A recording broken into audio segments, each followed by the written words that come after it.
speakers to the stage.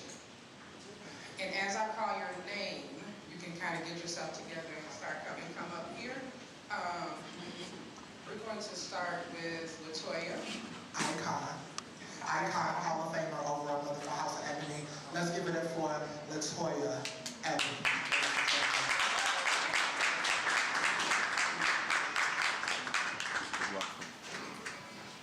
Latoya, did I say Icon Hall of Famer? All right.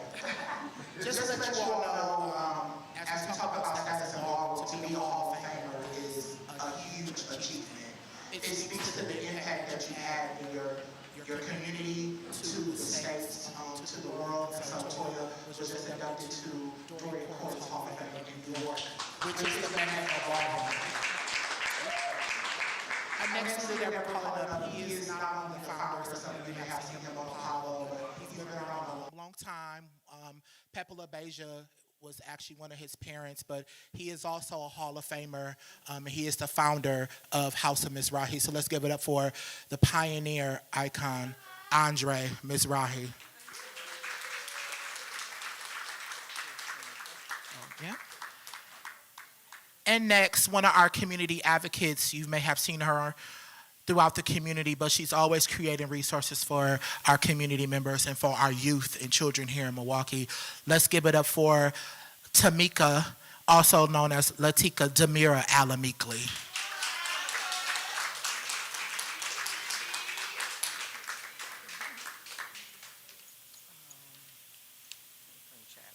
All right. The next individual is one of the reasons why we're here today. We connected many, many years back, but part of my leadership has been to elevate his voice in community, because when I first started in HIV many, many, many years ago, I was out in community testing sex street workers, and I noticed the girls were getting into a car. And I'm like, who car are these girls getting into? And they ain't getting no money. But what they were doing was warming themselves up, getting food, and I admired him ever since. And he is now one of the first Milwaukee legends. So let's give it up for Chad Alamikli, legendary Chad Alamikli.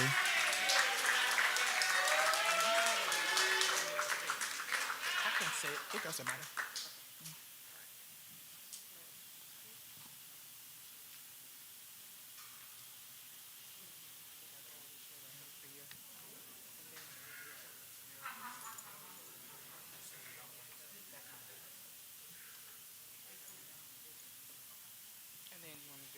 Yep.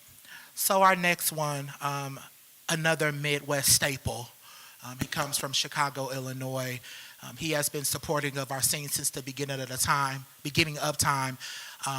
He always says that he was the first in Milwaukee to come and do a ball. But I appreciate his leadership, his honesty, his guidance, and we thank you for all that you do. Let's give it up for the icon, Kenny Alamikli.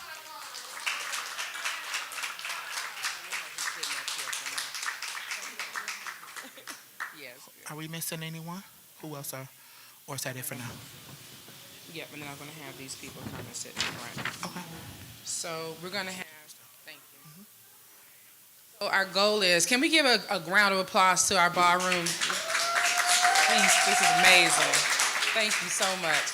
And so what we're going to do is we're going to have the other panelists. So how we decided to do this was to have ballroom and non-ballroom, and so that we can have conversations about what that looks like, what it should look like, what we should be doing for each other and with each other. So I would like for the following people to come sit in the front row, like we did when we were in school. Marie Sandy, Dr. Marie Sandy, Seven Lockett, Jose Salazar, Matthew Lewis, and Larry Ponder. Just come sit right in front so I can get to you. I won't hurt you. It'll be painless. Thank you. Shout out to Seven Lockett, also known as Seven Gorgeous Gucci, the first $1,000 face in Milwaukee.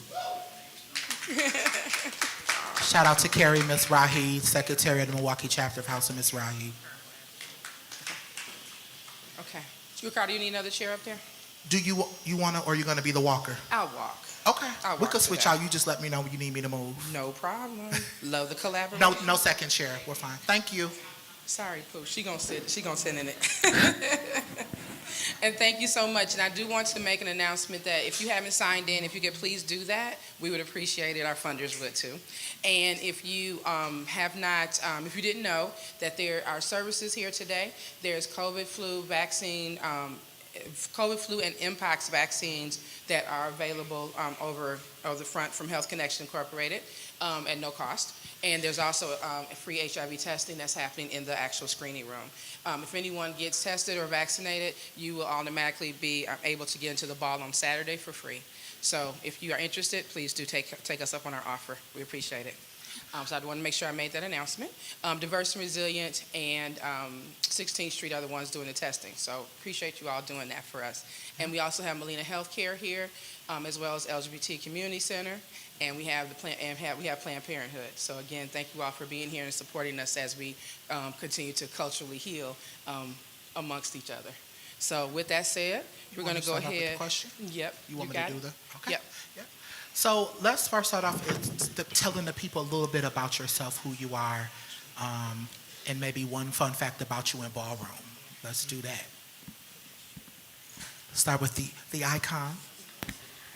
Good afternoon. My name is Latoya. I am the Hall of Famer icon of the House of Ebony, and I have been in ballroom for 20 years, last November 23rd. So I've been committed in one house. I walk legendary realness. I also have dabbled in face. And one fun fact about me in ballroom is I feel like I'm the prototype, the standard. Ooh, I love that. Wow. Good afternoon. I am I have to correct Ricardo a little bit. I am the pioneering icon for the entire Midwest. I am the reason there is a Midwest ballroom. I come from the first house in Chicago and the Midwest called the House of Avant-Garde. I am now currently the overall father for the House of Alan Meekley, a derivative of a East Coast house by my mother, Selvin. So I started ballroom in 1991. I can tell my age. I've been in ballroom for 35 years. My category starting in ballroom was thug realness. I dabbled in body and sex siren, and I settled on Old Way, which is before there was Vogue Femme, there was Old Way. It's where it's derived from. Fun fact about me in ballroom is, I don't know, it's a lot. It's a lot, but I'm an avid video game head, so a lot of, sometimes we get into, outside of ballroom, a lot of us get into video game rooms and battle each other. You know, it could be the Mizrahis versus the Lanvians and the Balmains versus the Meekleys, and yeah. So that's my fun fact. Nice. I like that. My son would like that too. Hello, everybody. I'm Andre, the pioneer icon from the House of Mizrahi. I opened Mizrahi 31 years ago. I've been in the scene for 37 years. I have the most categories in ballroom and the most trophies in ballroom as of today. What else? I'm basically known all over the world for two things. I think television and ballroom both helped me to become who I am. I tell everybody, if it wasn't for God, ballroom, and my mom's Miss Clark, I wouldn't even be the man that I am today. And that's basically it, yeah. So that's me. Thank you. Thank you so much. Ms. Tamika? Hello, everyone. My name is Tamika Lawrence, a.k.a. Latika Demira Alamikli. I have been brought into ballroom scene, and I wouldn't really say scene because all of you guys are looking at me like, who is she? I'm really backstage. I do a lot of conflict resolutions with the youth and the young adults during the ballroom scene and just provide opportunities in the educational field and in the community to provide resources and do a lot of networking and connecting people with each other to ensure that our youth have a place to be seen and heard, especially in the educational community, because we have a very fine line that we can walk in the educational community when it comes to like privacy and disclosure amongst the youth, their parents, and other people. And so being in education, I try to find an outlet and a place for them to be able to express themselves safely, securely, and authentically. And so I just want to thank Chad for bringing me into this. He always pulling me into something. And you follow. So one fun fact about myself, I don't know. It was strange that I am openly pansexual, even though like many people don't know that. And trying to express myself and trying to show other people to express it, it was funny because I came home one day and my daughter wrote on the step, "I am gay," and I'm like, how did she feel like she couldn't just come tell me this? And so I went to her and I had to say, hey, like, what is this? What is this on my step outside my house? As an educator, this is what you put on my step. And she looked at me. And what I did is I told her, I said, first of all, it's grammatically incorrect. Secondly, it ain't no unicorn glitter. It ain't no sparkles. It ain't in the rainbow. Or none of that. You didn't have no punctuation. So I think the fun fact is I make people feel comfortable in themselves, being themselves authentically. And it's hard, even when it's your own children. You may be doing it for other people, but you never know who may be scared. So I always wanted to be that person in the community, in my family, with my friends, that they can be open with themselves, open with me, and being authentic. Thank you for that.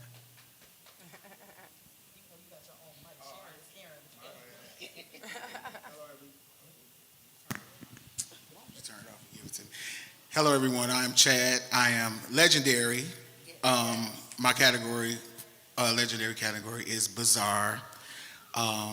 New legend in Milwaukee, and as of now, the only legend. So y'all can clap for that. Hey, I worked hard for that. For real. I'm just gonna skip to one of my fun facts. One of my fun facts, I like to recreate clips that I see on the ballroom spectrum, like YouTube clips and stuff like that. I like to recreate them with my kids and stuff, and I use that as a teaching strategy. So when they get out there, do it like Toya did it, or do it like Andre did it, or something like that. So that's one of my fun facts. Thank you. Oh, go ahead. You have to disclose everything, as in who you are? Oh, I'm sorry. Yes. I'm used to just getting up there, doing what I gotta do, and moving around. I'm sorry. Okay, so let me reintroduce myself. I'm Chad Carroll, Father Chad Allen Meekley. My profession is I am the Community Outreach Coordinator for Health Connections Incorporated. Y'all clap for that too. Is that better? Yep. Okay. Do you want me to take the mic down there? You want me? Okay. Oh, you'll take it? Okay. Next, we're going to introduce our panelists on the front row. Yes, the panelists on the front row. And I had to have you do that, Chad, because really, and Ricardo said it, Chad is the reason why we're all here today. So I just want y'all to be clear about who did this. Chad's the reason. As he was explaining to me about ballroom, and we said we always do an event on National Black HIV/AIDS Awareness Day, which is why we're doing it today. I said, we did a panel last year, and it was great, and the movie clip was awesome, and the conversation we had afterwards was necessary, so everybody was really good with that. Then I said I want to do something different, and he started talking to me about ballroom, and I always knew that he was legendary because we talked about him getting his status, and I said, wait, I have questions. I had a lot of questions. And I was like, wait, if I have questions, I know other people have questions. And as much as I've been a part of what you all have been doing, like you said, in the background, I didn't understand a lot of things, and I wanted to know. So this is why we're here today, so that we all can get a chance to understand it better and hear it from the legends themselves. So I appreciate you all being here. I truly, truly do. And we just appreciate you being here today and choosing to make it a priority. So as we go in, we're going to start with Seven. Seven, you want to introduce yourself? Hi, my name is Seven Lockett. I'm the prep navigator at Vibant Health, and thank you so much for having me. Hi, I'm Marie Sandy. I'm at UW Milwaukee, and I'm with the Institute for Systems Change and Peace Building, and it's awesome to be here. Thank you for having me. Hi, my name is Matthew Lewis. I'm the Senior Program Director at Public Allies Wisconsin and the Chapter Secretary for the Milwaukee Chapter of Mizrahi. Hi, I'm Larry Ponder. I'm outreach as far as HIV in the Black community. All right. Thank you all for introducing yourself. Our first question that we're going to ask today is, I'm sorry. what? We had one more panelist that wasn't sitting down. It's totally my fault. Yeah, okay. Oh, Lo siento. I have to make an entrance. Jose Salazar, I am my title just changed. I am the HIV and Ryan White coordinator at 16th Street Community Health Centers. Thank you, Jose. Our first question that we have for the afternoon is, from your experience, how has impacts in COVID impacted ballroom from your experience? So anyone? So Toya, you want to start? Yeah. Would you like to start? I feel like it impacted us a lot because we're already like a community that is like marginalized and already like experienced a lot of negative entities. So that when that hit us like as a global thing, I think it was real like it was like really kind of messed up for us, you know what I'm saying? Because we already didn't have access to stuff as it is. So from having no access to complete shutdown, I just think for us being as a community, it was just like super detrimental. It was, and I just want to add quickly, some of you may remember this. There was a ball in Atlanta in the middle of COVID, and they went live, and the people who are in public health and leadership in ballroom went crazy because it was like over 100 people in one room. No one had on a mask.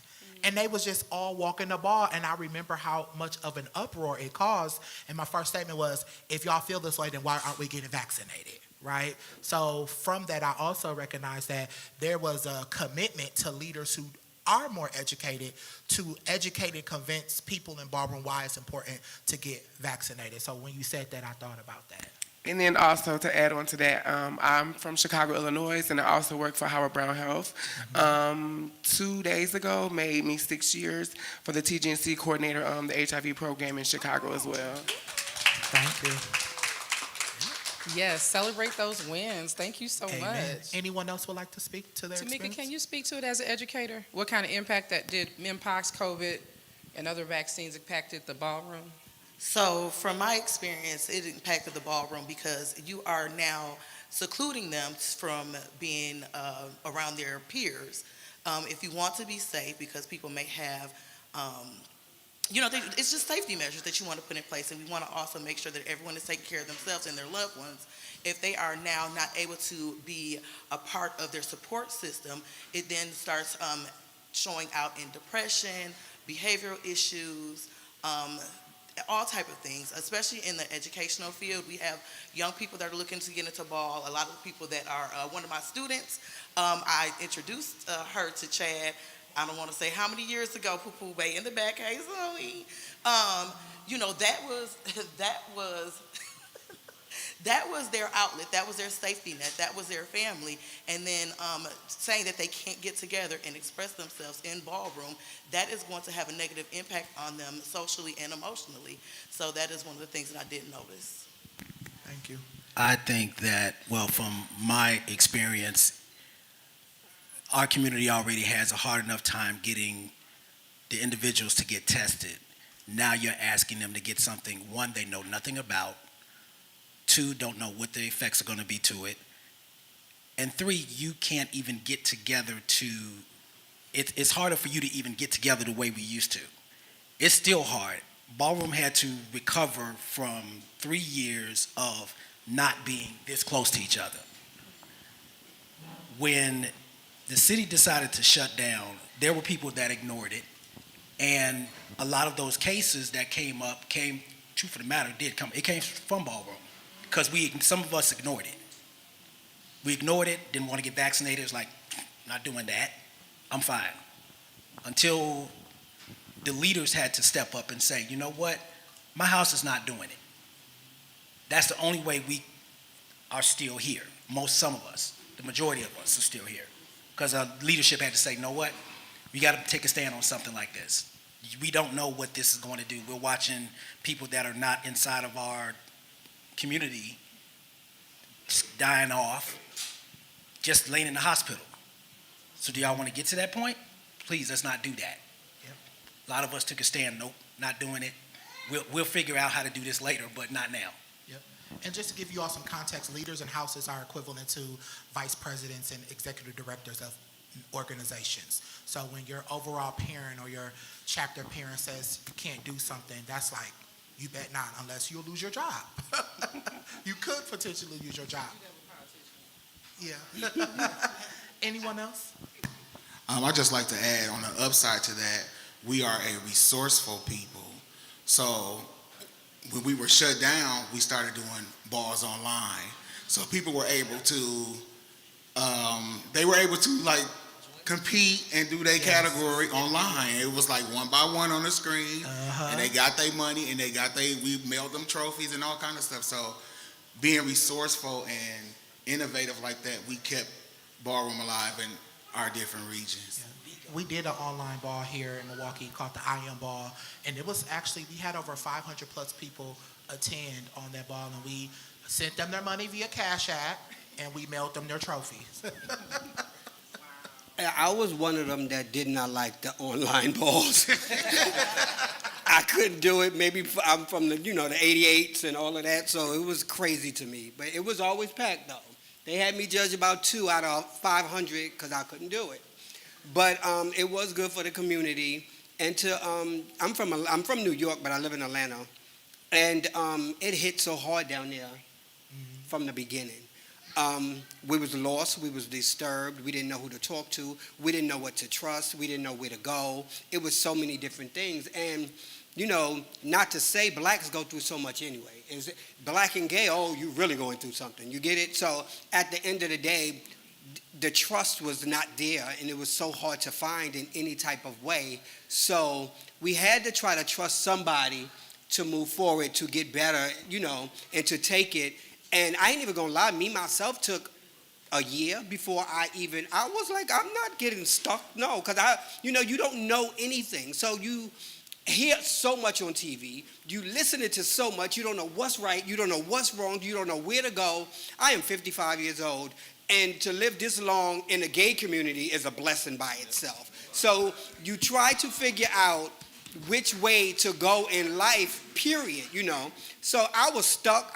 To be truthful, I didn't even know what to tell my kids sometimes. You had to try to figure out the right words because you used the wrong words. Oh, baby, it's something with that. You get it? So it's a lot. So I'm just glad that we in a better place now. Yes. I'm glad that a lot of people are taking the shots that they need. Me, myself, was sick as a dog last month with COVID.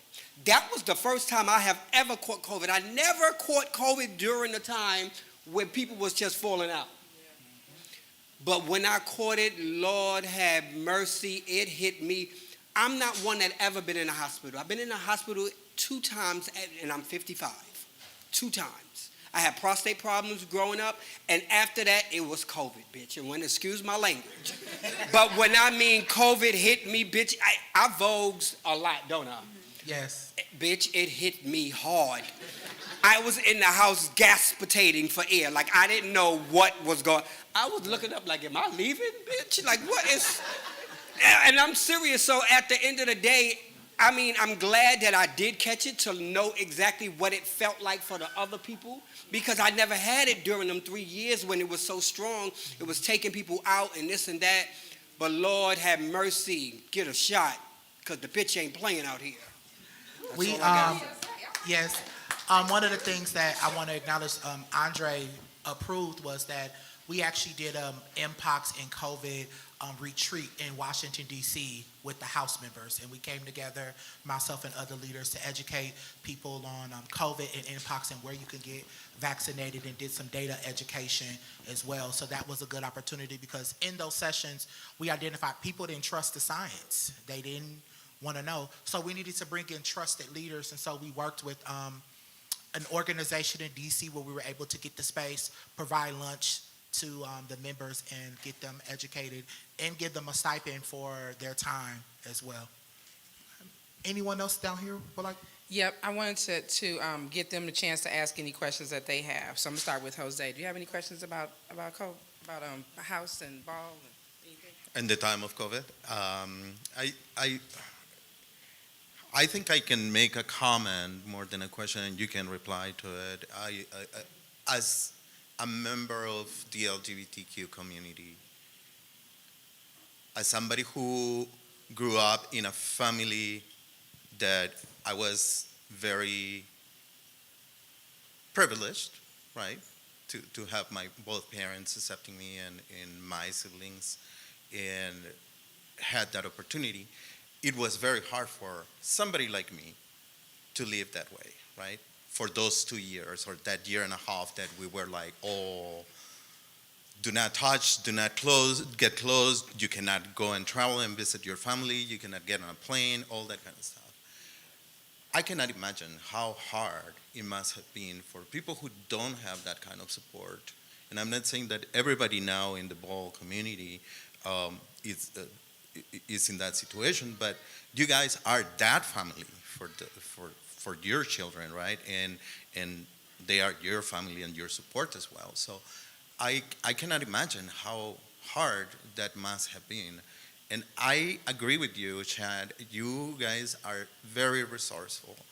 I was able to see some of the postings and the videos that were shared during that time, and it was just amazing that this thing that came over to kill a huge number of our population did not stop you. So thank you for keeping up. Thank you for that.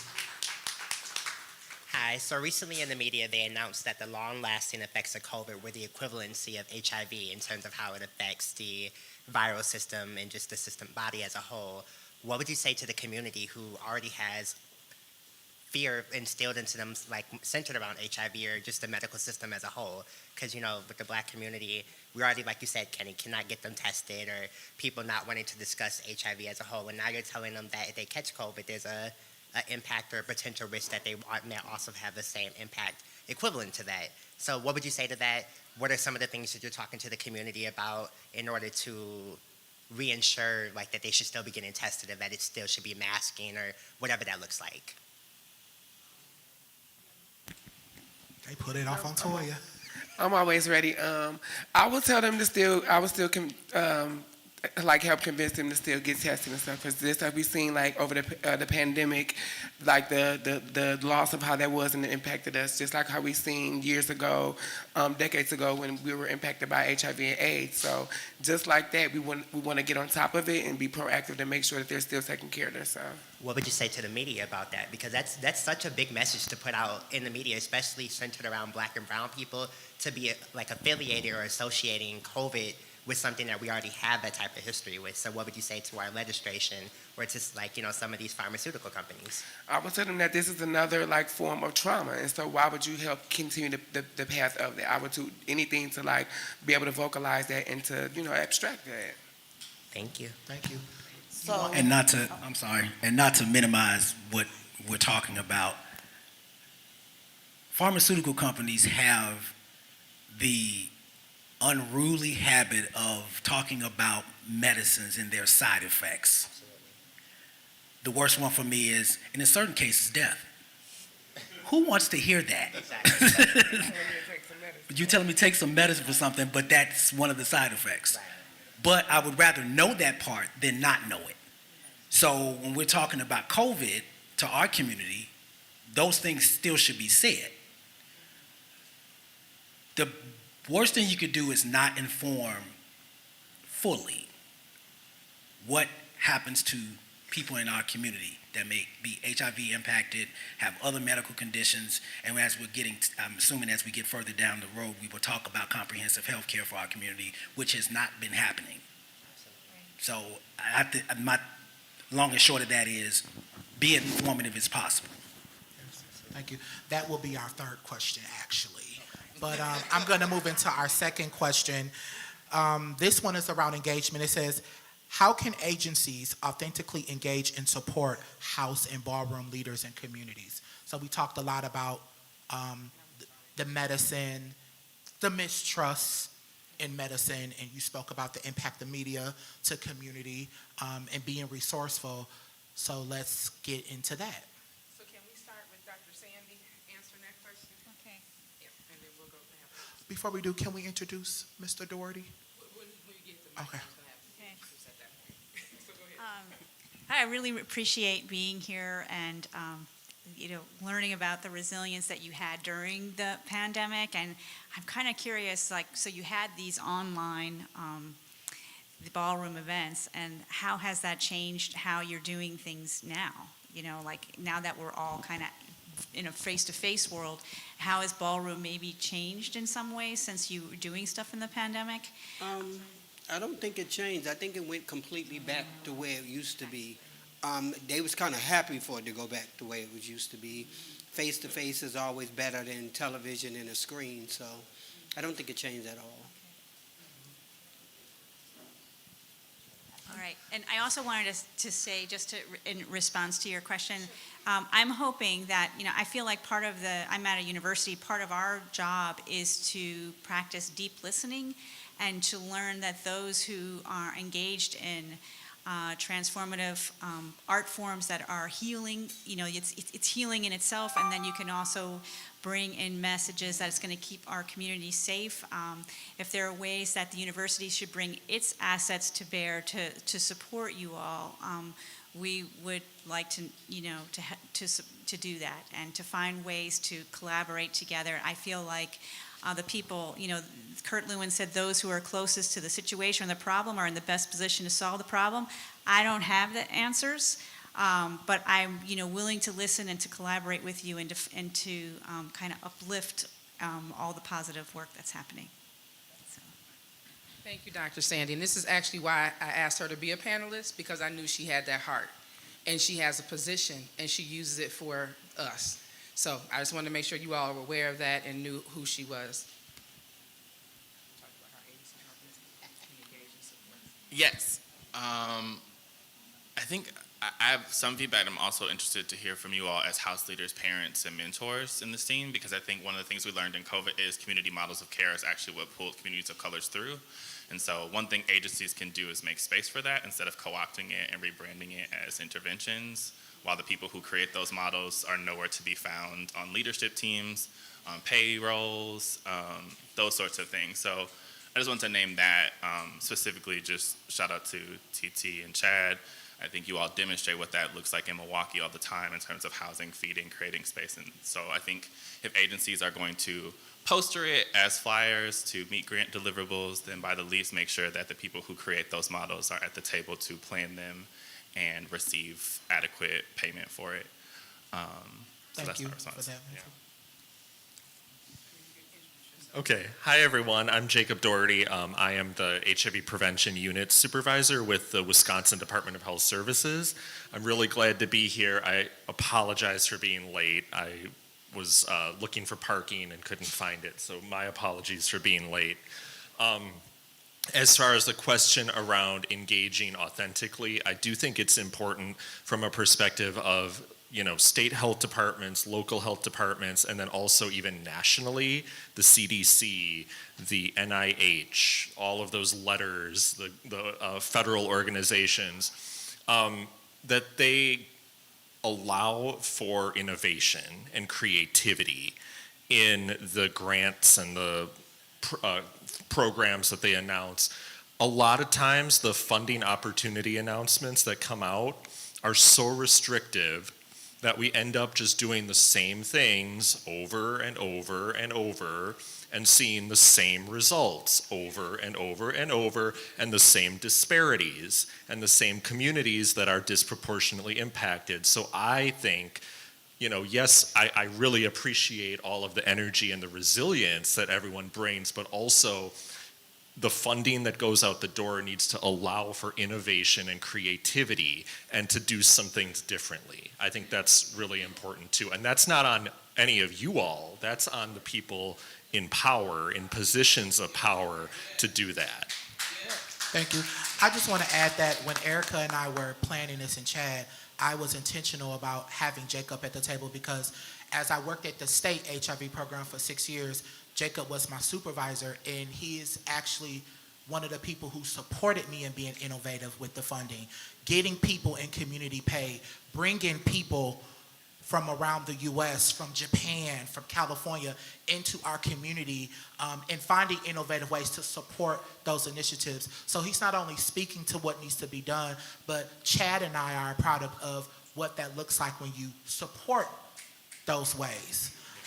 And so I thank him for his leadership, for being behind the scenes and to push us and holding us accountable, and allowing us, as long as we do right, he will continue to put his best foot forward. And when we talk about, white people stepping back to allow us to do the work, that's an example, but also using his privilege and power to continue to push and motivate us the best way that he can in his capacity. So thank you, Jacob. Larry? Hi.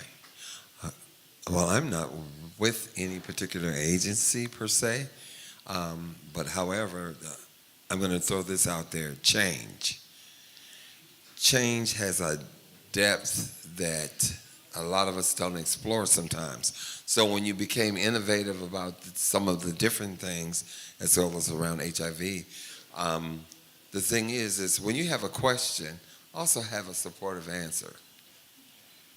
At least something to fall back on. So, and even as these individuals have said this and that, we can reach for this, and we have ideas as to what we can change or what's necessary or what's needed.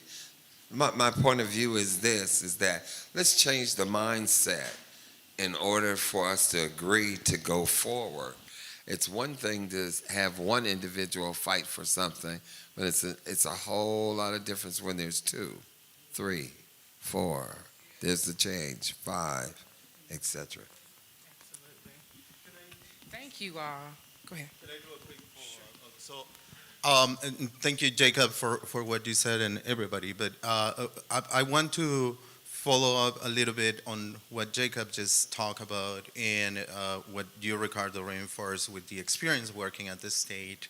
So I had the opportunity last year to go to the United States conference on HIV and AIDS.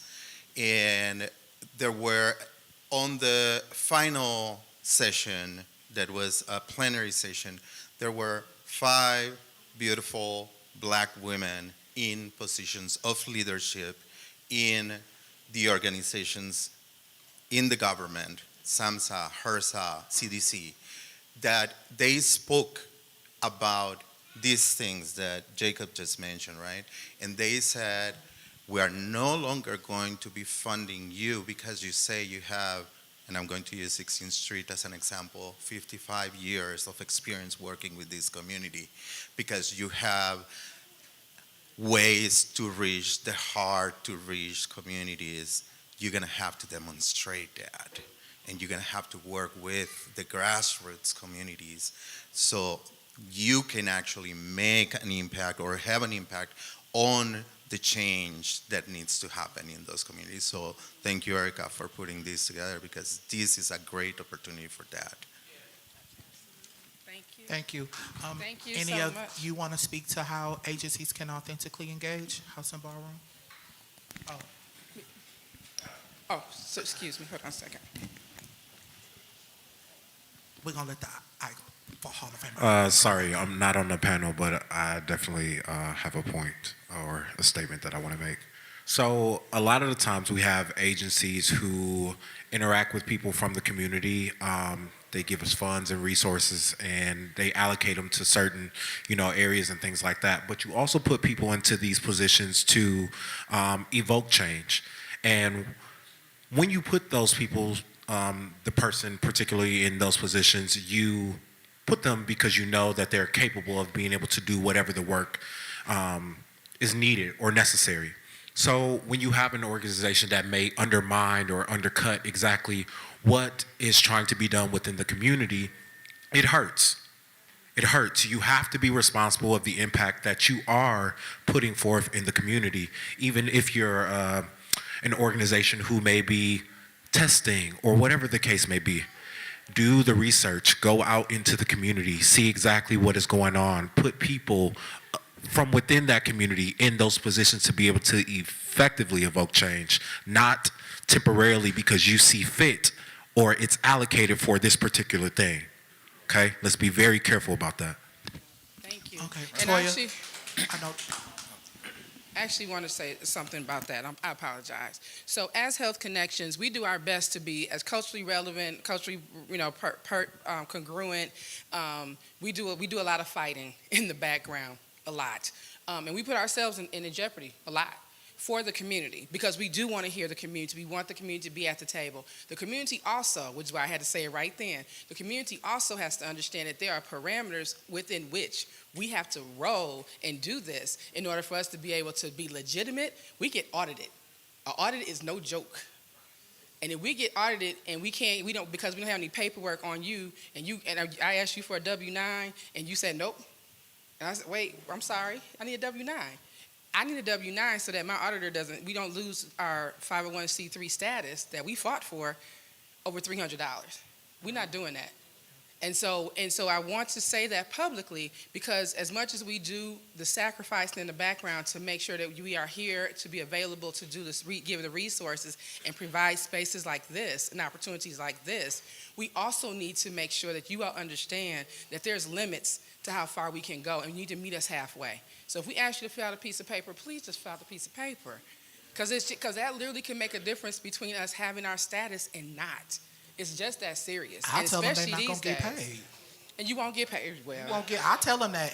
Me and Chad talk about this all the time of professionalizing our experience. So as we want people to be innovative and creative, it's on leaders like ourselves to educate our community on the importance of sending invoices, being timely, being punctual, doing these things so that we could continue to do these fun and innovative things. But I'll tell you, baby, you don't send an invoice, you won't get paid. And that's how we sum it up. When Erica stress us out, be like, we don't have this, I be like, when I call, do you want to get paid on Friday on time or do you want to wait 4 weeks? Do you need and to I be send your trying to invoice? work it out, and he be arguing with me. So I be like, let's try to figure it out, but sometimes we can't. So I'd like to also say that one of the things that you see when you're constantly seeing the same organizations, the same outreach, the same people, the same faces doing this work, it is because they are following the parameters that are put out by whoever is providing the funding. And one of the things that I'd like to say is if you are for the work, there's nothing wrong with volunteering.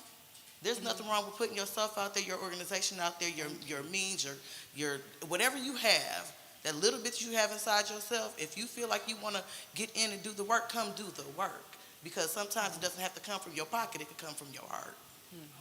Thank you for that, Tika.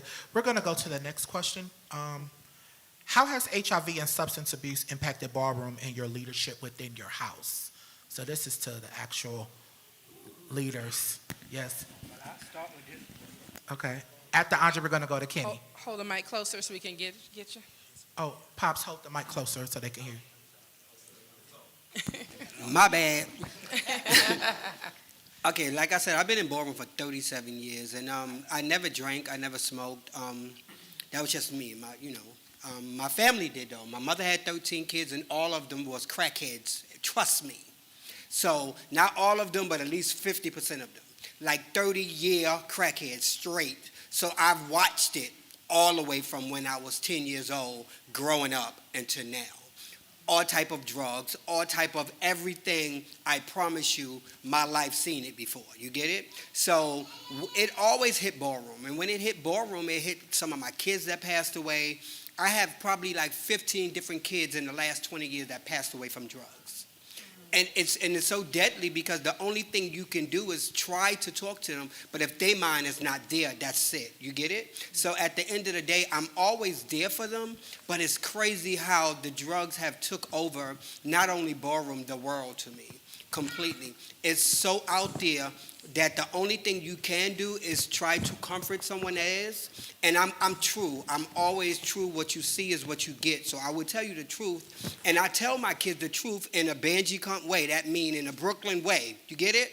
So they can be educated the real way and not the fake way. And I'm going to tell you how I feel, what you look like, what you should do. At the end of the day, you might don't like it at that time, but when the years go on, you will say, okay, he was behind me. He was really trying to help me get up off of whatever it was.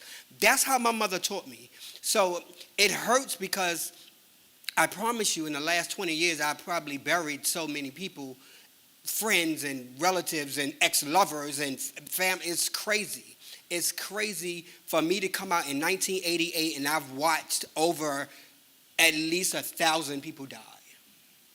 It's crazy. And 50% of them died from drugs. Yeah.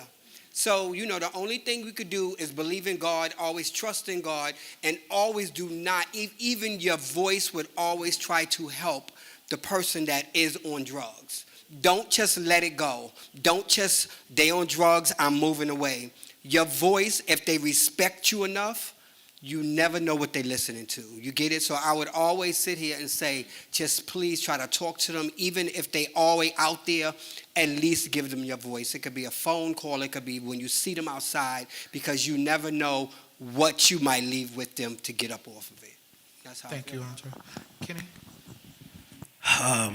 Me and Andre came out about the same time, so I know for the Midwest, before the innovations of the medicine for HIV,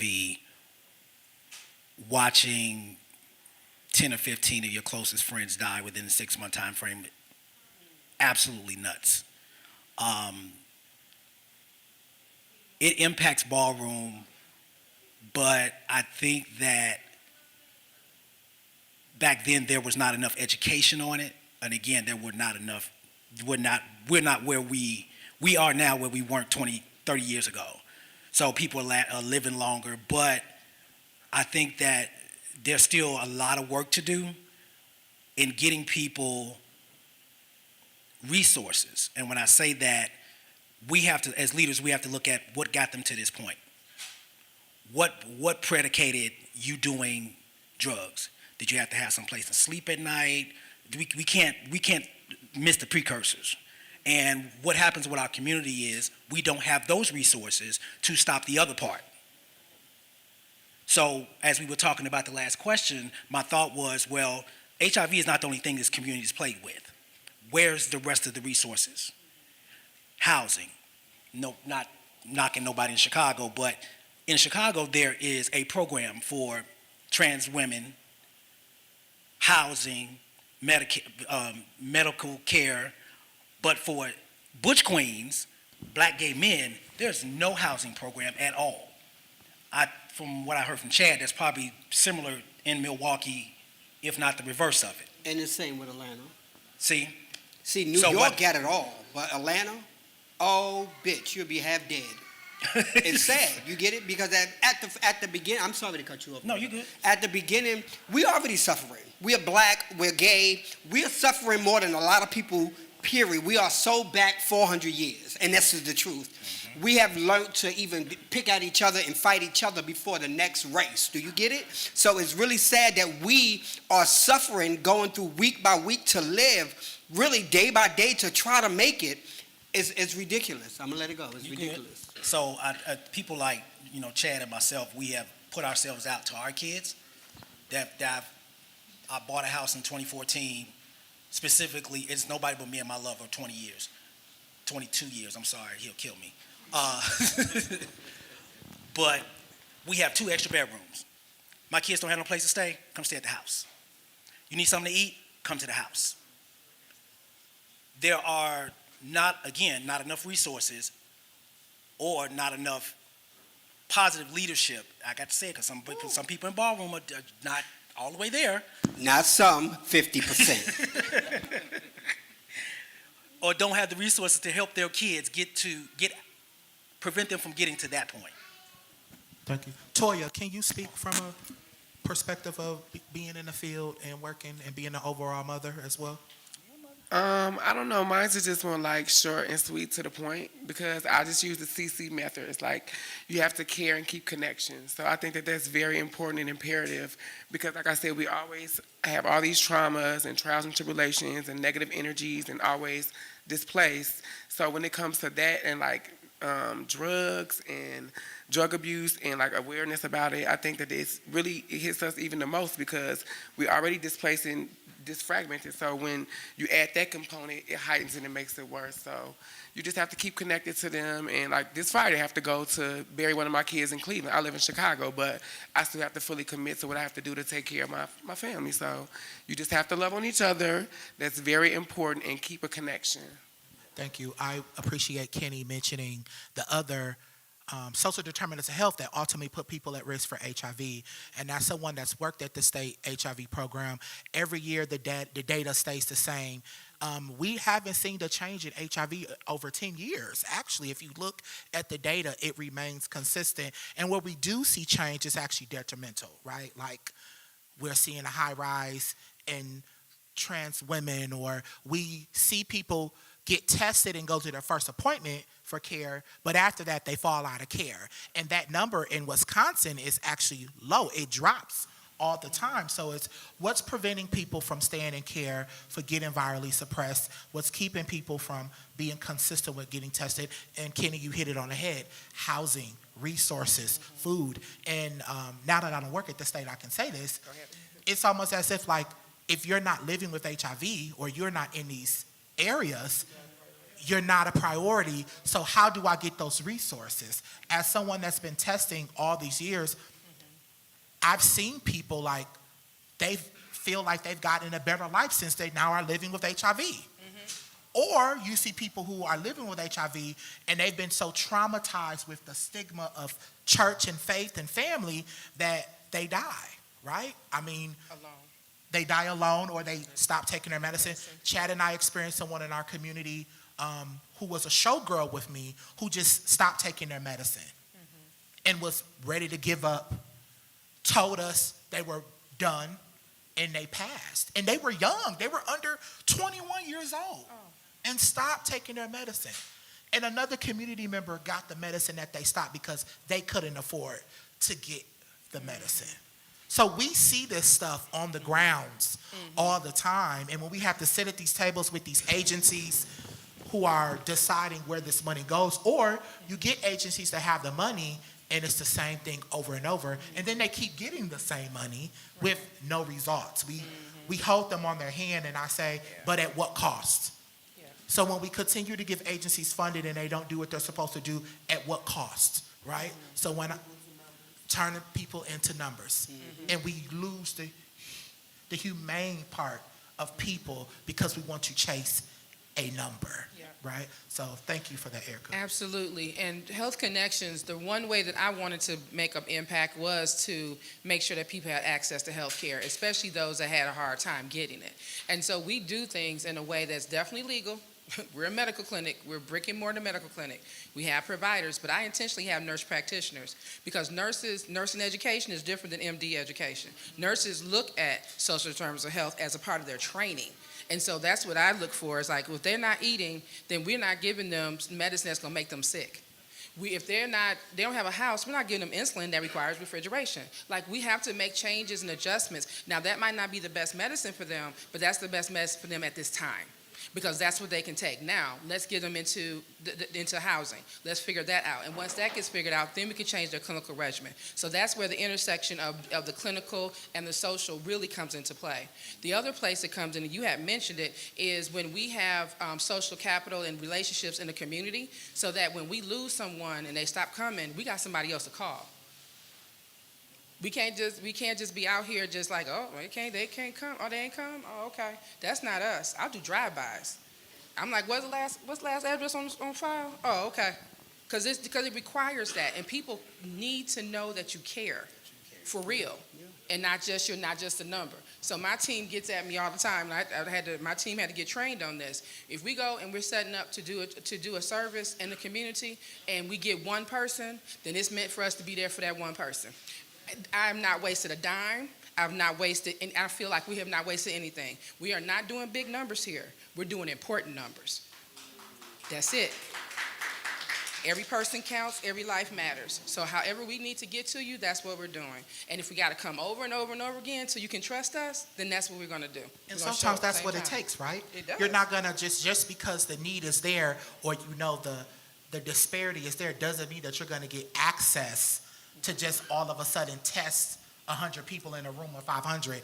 Often, when I pay attention, when we go to these balls and they offer testing, I went to a ball in Detroit, and they were offering you to get into the ball for free if you got tested.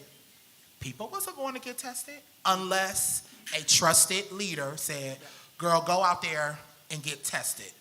Or house members, y'all, when you don't walk your category, go and get tested. So it's not just about, oh, we're providing a service because there's a need. You have to build that trust, that time, that turf to have that ability. My kids who are living with HIV in my house, if they trust me to tell me that, I'm asking them questions about their care. Where are you? What support do you need? I call Erica sometimes 2, 3 in the morning. Yep, I'm answering. Because we need to figure something out. Now. You know? So it's not just, oh, we have the service, they're gonna come. No, you have to go to them. Yep. You have to build the relationships and be invested in them and not just for the number. I see. So. And then also to that, like I've noticed in ballroom, excuse me, how they started making it where like the house with the most tested is like in a category kind of sort of too. So that's another innovative way to get like unity nice. and people get people tested as well. Okay, that's nice. So we're going to do a rapid fire because we're going to wrap up. We actually went over time, but the conversation was really good. We couldn't stop in the middle of it. So thank y'all so much for that part. So we're going to do a rapid fire. What I would like to know is from the agencies that are sitting here and the people that are representing, what is one thing, one real quick thought that you have, and what did you learn today, or what comment that you want to present to the panel or to the group? Well, I think in my role, my obligation, not my, and also part of my passion is that I need to continue to be that advocate in between, because I'm a member of the community and I'm also an employee at an agency, right? So I'm divided, but I have to be that advocate with my leadership to continue to support the work that needs to be done in the community with the people, including the voices in the community. So a couple of years ago, we started having a community advisory board, which is not my idea, and it's not a new idea. It's something that other agencies have done, but I was very intentional on making sure that in the budgets, there was money to be able to compensate somehow the people that come over to that community advisory board for their time and their expertise, because you guys are sharing that with us, right? So we cannot continue to just ask for free things from the community. First off, I want to say thank you for your time. Much appreciated.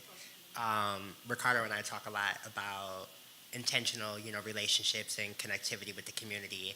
And I think that one thing, as someone who is in the community, but also is for an agency, I would say, challenge your coworkers and your colleagues to show up intentionally.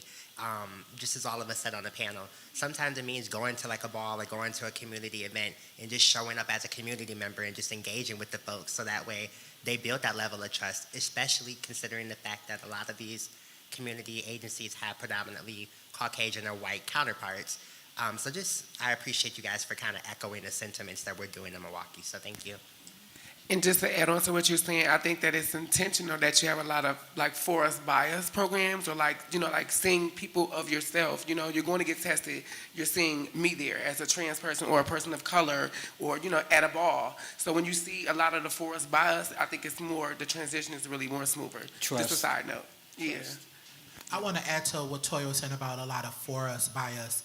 I think the other part that's missing from this, and we have very minimal conversations around, is the professional development that you also have to invest. Just because they're from community, they know community, but they might not know the system. And we see a lot of turnover in our community where people sustain their lives off working for an agency, and then they get sick and they don't understand PTO, or they don't know how to write, and then they lose their job. So then when we fire our community, we're putting them back into the streets, back to what it is that they know.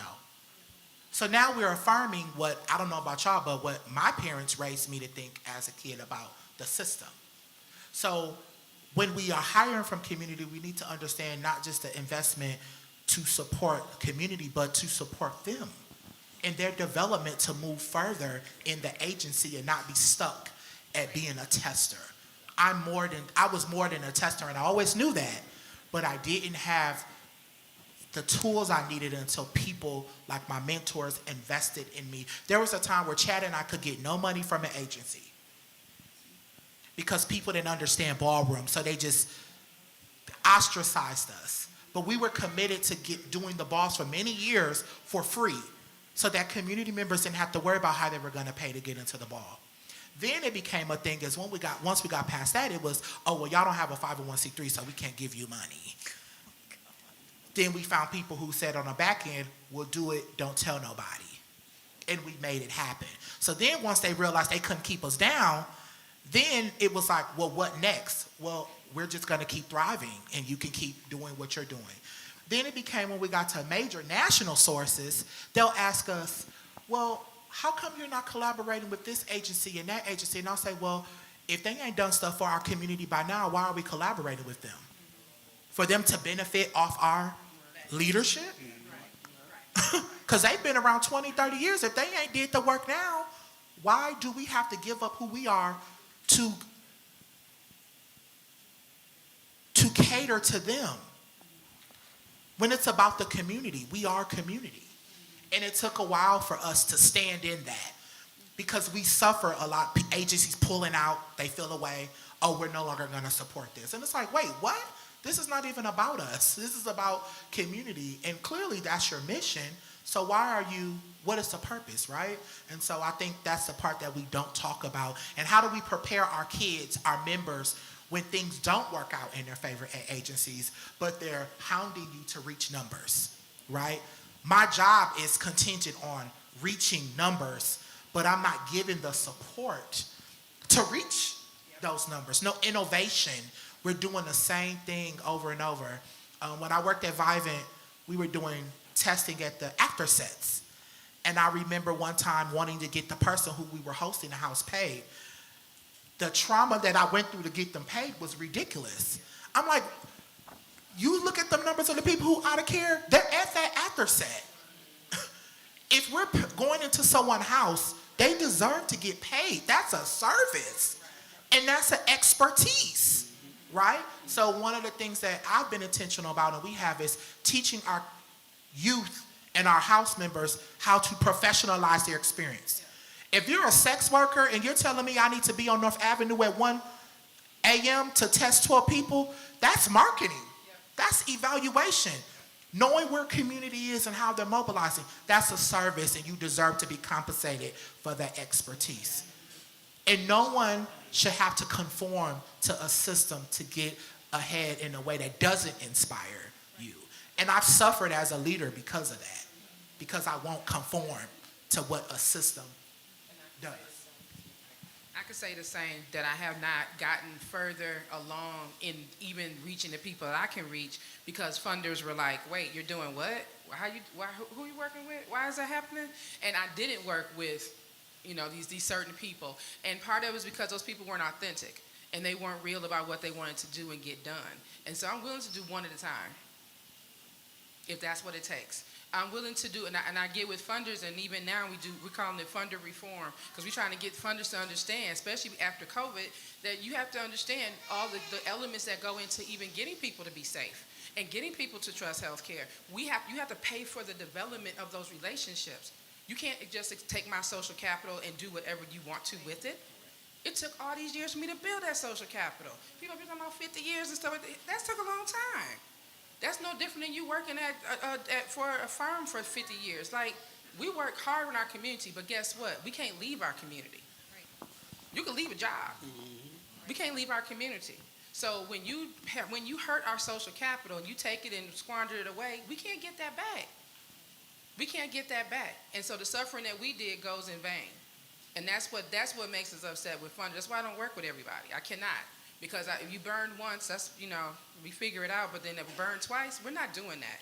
And I have left funding. I've walked away. That's why you got to be careful. You're gonna partner with me, because I walk away from money. I don't. You're not doing what you really said you were going to do. You're not going to really support the way you said you're going to support. And I'm telling you that we need you to change, and you're not willing to change. That's okay. Because I'd rather have standing in integrity of the relationships that we build, and rather than have to explain myself, rather than to lose that trust that we spent so much time trying to get and build. So this is a part of that. And as we talk about cultural healing, this is a part of this. This is us talking to people and telling people this is why we're here, this is what we're doing, this is why we're live streaming this right now, and it's also being recorded, so we'll make sure you guys get a copy of it. And please share it. Please share it. Talk about it. Do the pause thing and be like, let's talk about that point. Make it a part of your education, and we will do the same. And I'm saying we as a non-ballroom person will do the same, because this is what we need to do to get better. And this is across anything that we do. We have to talk. Thank you for saying that. I want to add to that. And Andre has been saying it, sitting next to me, all of this discussion, trust. The ballroom community is very distrusting of agencies. We have watched money walk out of our community. Me and Toya have watched over the years in Chicago, watch millions of dollars earmarked for housing, earmarked for social services or programs walk out. But then we watch the people that were responsible for writing those things go on trips. Like, how did you get in Barbados? How? It was just, and come back home to your new car. 20,000. Yeah, and to be absolutely clear, I am watching the same thing unfold in Colorado right now. I can be your best friend or your worst enemy when it comes down to what you take out of my community. If I do not think that you are genuine, I will, and I have told my house, do not support at all, because something ain't right. There's several ballroom leaders in the same way. Toya can't readily do that, but there are other ballroom leaders that echo that same sentiment. So I said that to say, be very careful about how you engage with community, because we do watch. There are enough people inside of ballroom that are attached to agencies that will tell you that ain't it.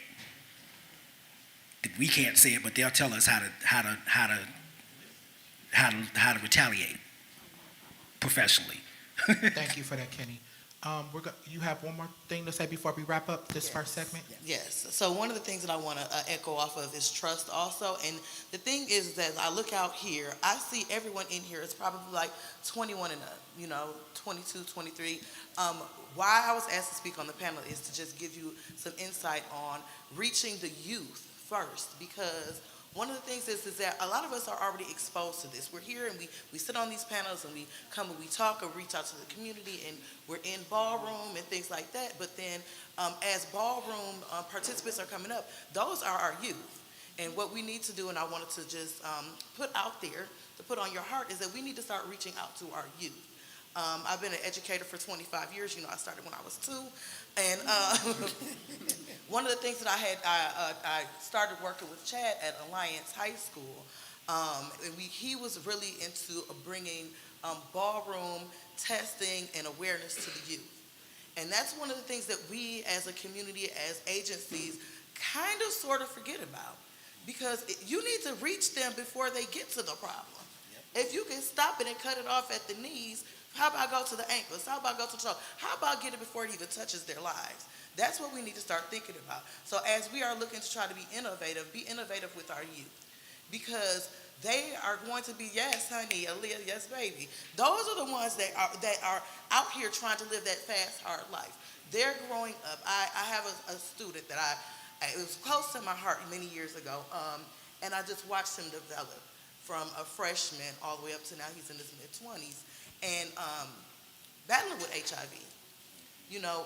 Living with HIV, struggled with HIV, wanted to lose the fight with HIV willingly.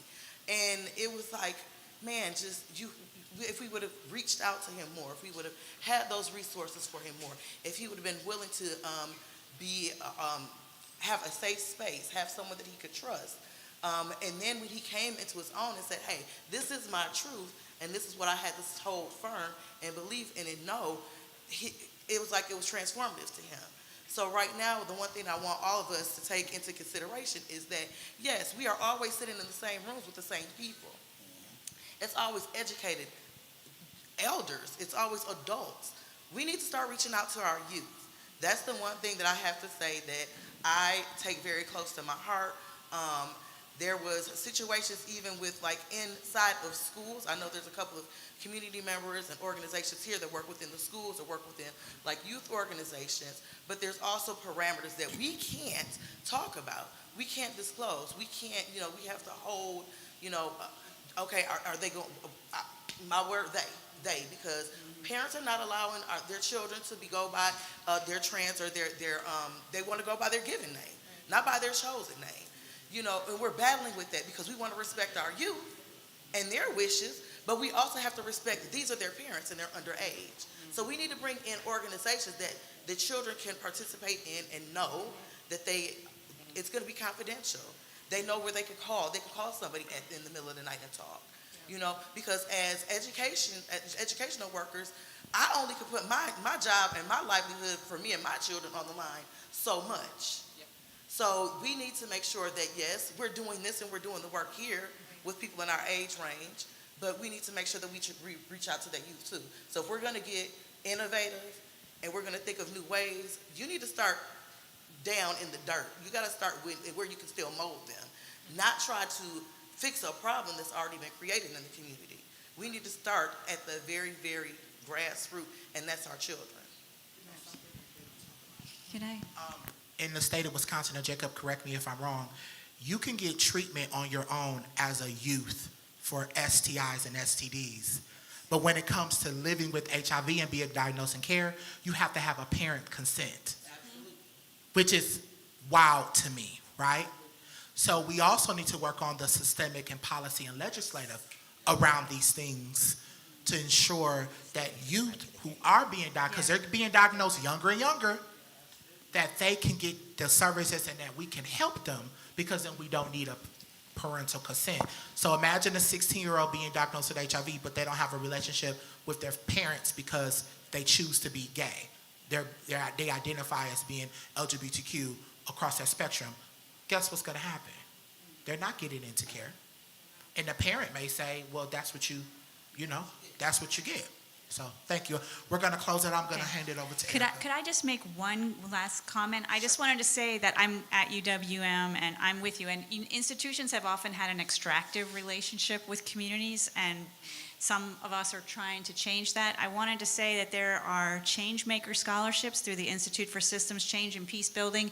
If you know anyone, rather than us having students come out into the community all the time, we would like you all to nominate folks that you think higher education would make a difference as an undergrad or grad, part-time or full-time. We can help support you all who you already know are the upcoming change makers, and support them by getting a degree if that's what they want.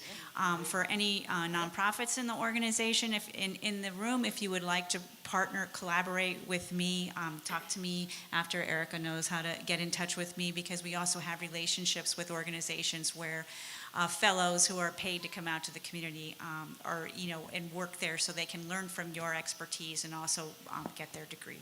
So, thanks. Thank you so much for reminding us of that and letting us know that. And we are a resource. Health Connection Incorporated is here to serve the community in all kind of ways, and all the ways can't even be listed. We're family. We treat everybody as family, and if you need something and I got it, you got it. So as much as possible, yes, partner with us. If you have people in the community that you know that can use the funding to go to UWM, please let us know. Let me know, and then I'll make sure that we make it happen. And so with that said, I appreciate, again, everybody being here. I know we went over, but again, the conversation was so good. We do have a part 2 coming of the panel discussion. Please, in the middle of this, please make sure you get something to eat. Use the restroom, and those of you that are panelists, I do want us to stay here because I need I need my friend to take pictures of us. Okay, great. So my mama said, and she probably is watching if she's not coming through that door in a minute, if you don't take a picture, it didn't happen. So please don't get me in trouble, my mama. I appreciate y'all taking this picture with me. Thank you. Thank you so much again, and if we give us a last clap for everybody that participated.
It's amazing.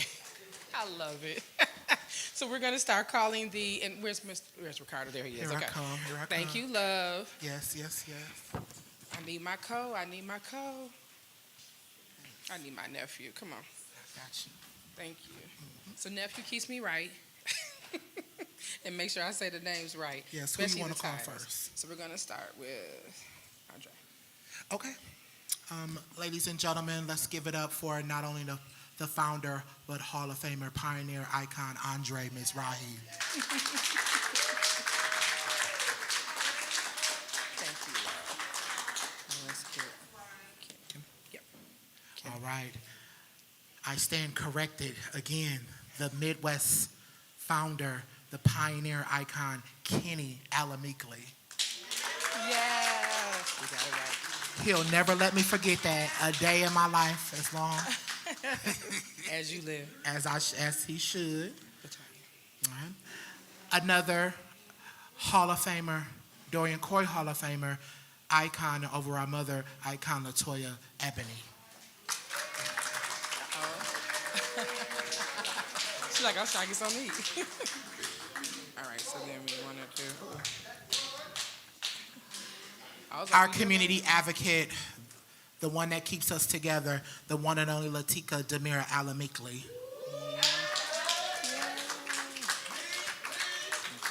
And one of the reasons why we're here today, the one and only, the first legendary Chad Alamikli.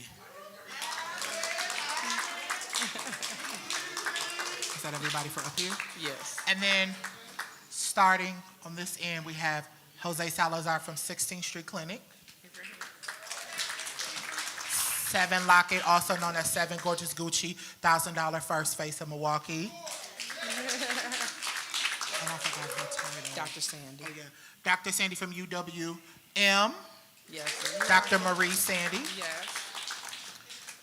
Matthew Lewis, also secretary from Milwaukee chapter of House of Mizrahi. Yay. State HIV supervisor Jacob Doherty. And one of our pillars, our community, Larry Ponder. Yes. Thank you so much. No problem. So today we're going to moderate a conversation, and this goes into the theme of cultural healing and civic engagement, as we had mentioned. And the civic engagement part, again, is not just voting. We keep saying civic engagement. People think, oh, you just going to vote? It's so much more. We have to do more than just vote. We have to be in elected people's face and in their spaces and watching them and how they do their business, which is our business. So it's beyond just voting. It's making sure that we understand what the issues are. And some of the issues that we need to be paying attention to will come up during this conversation. So I hope you have gotten a notebook. Everybody got cell phones, and take some notes and see where you can fit in to help. And what that help looks like is definitely connecting with someone in ballroom to make sure that you're doing it in a way that includes ballroom. So as we go through this, definitely they will keep me on track with making sure that what we say is what needs to be said. And when you hear this conversation, and the first conversation we had earlier, the session 1, was super powerful. Like, it was amazingly powerful. And so I look forward to us having another powerful conversation and you all being a part of it and making sure that we have some more interaction with the community and the audience this time as much as we can. But the other piece of it is we have icons and legends, and we have amazing people here that are not even from Milwaukee, so we don't want to lose our opportunity to have a conversation with them. So we'll come back. We've already decided we're going to do another one because it's just so much in this that we can't even get to because we don't have enough time. Yes. So we'll do a part 2, so be ready. We'll talk about it later. But right now, let's take advantage of what we can do right now in this moment. So with that said, yes, we're going to start off by doing introductions, brief introductions, because there are people in the room who was not here earlier. So I'm going to pass the mic this way and do a brief introduction, and then we'll pass it along the first panel as well. Oh, she has it. Oh, they want to start with Chad. No, they got their own mics. Yeah, they got theirs. Hello, everyone. For those of you who weren't here earlier, I'm Chad, the Community Outreach Coordinator for Health Connections. I'm also legendary father, Chad Alamikli. Thank you. Hello, I am known as Latika Demira Alamikli. Also, Tamika Lawrence is my professional name. I am the admissions manager over Carmen Northwest Middle and High School, and I'm also part of the House and the Community Advocate out here for our youth, especially in the LGBTQIA community, and just here to be a service.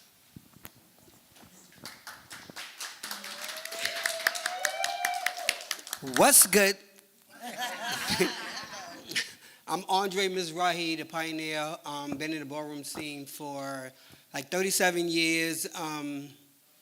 Yeah, that's me. I am ballroom. I am the community. I am what it is. I am raw. I am here, and this is ballroom, bitch. Period.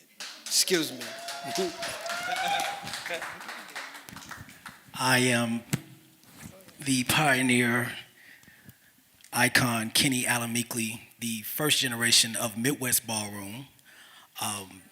I've been in ballroom 35 years. My category is Owe, which is which is the first performance category before Vogue Femme, with a twist, anything that looks like Vogue.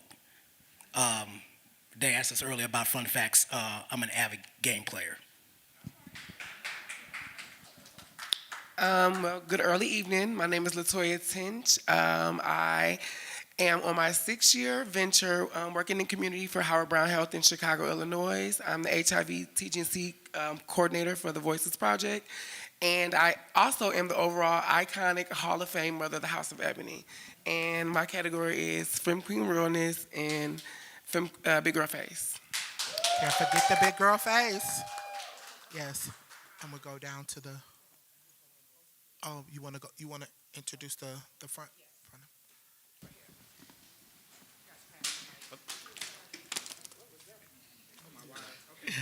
Jose Salazar, I'm the HIV and Ryan White Services Coordinator at 16th Street Community Health Centers.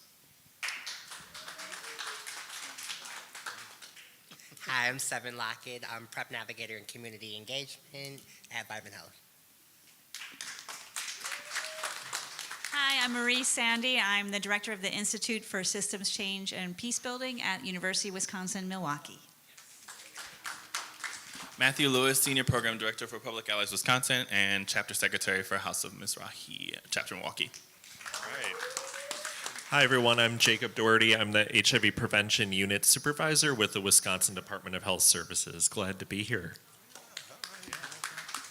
Hi, I'm Larry Ponder. Actually, I'm outreach for HIV and AIDS, and we also are facilitating the men's group called Grown Ups for Positive Men. Thank you all. So I'm going to do it a little different. I'm going to start off with a question that we didn't get to answer during the first session, and I'm sure a lot of you can connect and relate to the question.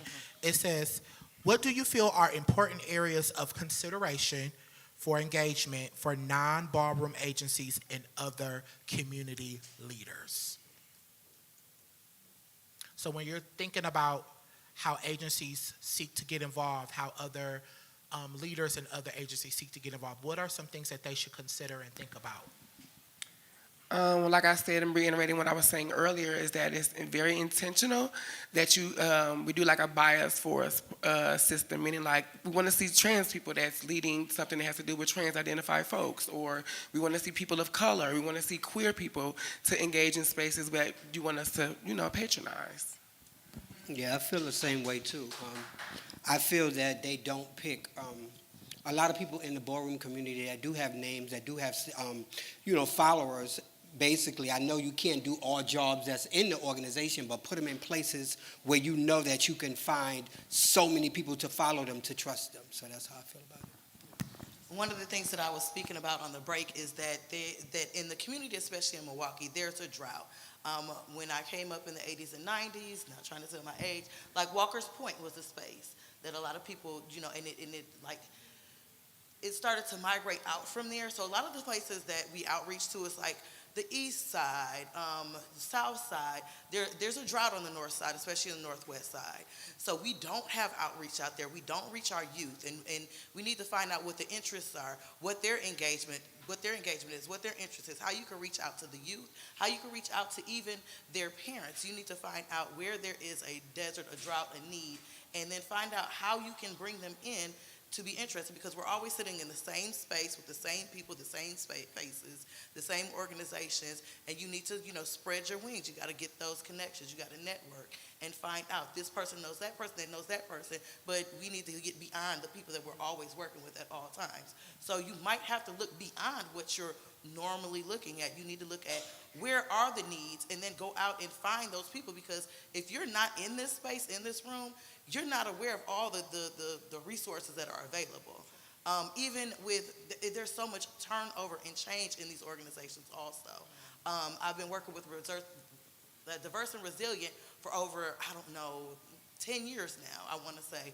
And the faces change all the time, so your connection with those people are not there anymore. So it's like, oh, I'll call this space, and it's like, can I speak to so-and-so? Oh, they're no longer here. So now you have to build a relationship again with new people. So I keep like a portfolio book, and I always call up and like, hey, who's in charge now? Who's the person that I network with now?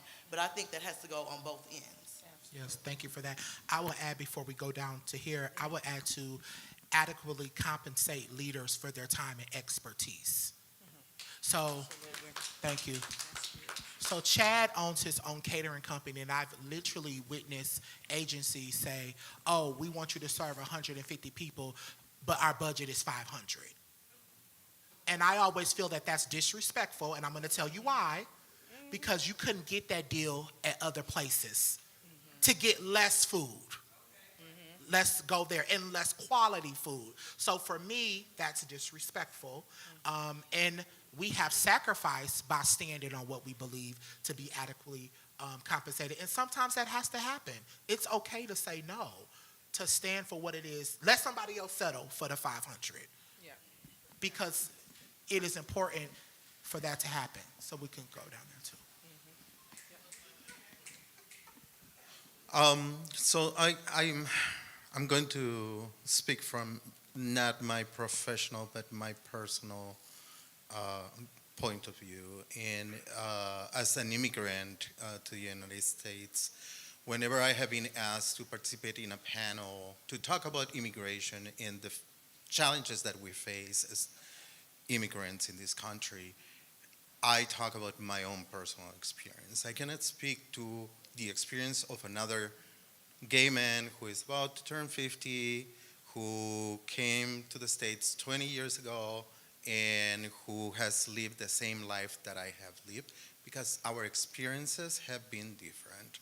And I think that's the connection that now, as professional, that's the connection that we need to make with these communities that we have not worked with before. We need to allow for your voice to be the one directing how, where, when, what. Not me, because I'm not the savior. I'm not the one who is going to tell you what is right for you. You need to tell me what is right for you. My job is to go and get it for you. Thank you for that, Jose. 7? So I guess my question is, as somebody who is in an agency and also in ballroom, what are you as leaders doing to support your children and your house members to get involved in the community and get involved with agencies? And I guess just to add to that, we can only support you so much, but if we don't know what initiatives your houses are fostering or what that looks like, how can we necessarily support that in so little words? I mean, well, I use mine from a lived experience, because I'm an ex-sex worker and all those things, as being a woman of trans experience. So if you can see me be someone that you can respect and uphold and, cherish and value our friendship, or, the bonds that we've built, then it's more conscious and easy for you to just convert over to, hey, Toy and them is over here doing this, so let me see what they're talking about, because you can feel comfortable with me. That goes back to saying again, seeing the same faces in the same spaces. And then what kind of conversations are you having in your houses with your children centered around education or values outside of ballroom? Because I know both Chad, Ricardo, my own house mother, are constantly teaching me about what it means to go outside, go above and beyond just being someone in ballroom. So furthering your education, getting involved in the systems at play. What conversations do you guys have like at your house meetings or, just in general on a day-to-day, if any at all? I can speak on that. Being an educator for over 25 years, I noticed that there was lack thereof representation for the students at my schools. I worked at Alliance High School for numerous years. If a lot of you are shaking your heads, you know about Alliance High School. And even there was still a disparity. There was still a lack of support, people that they trusted, because now they're like, these are my educators.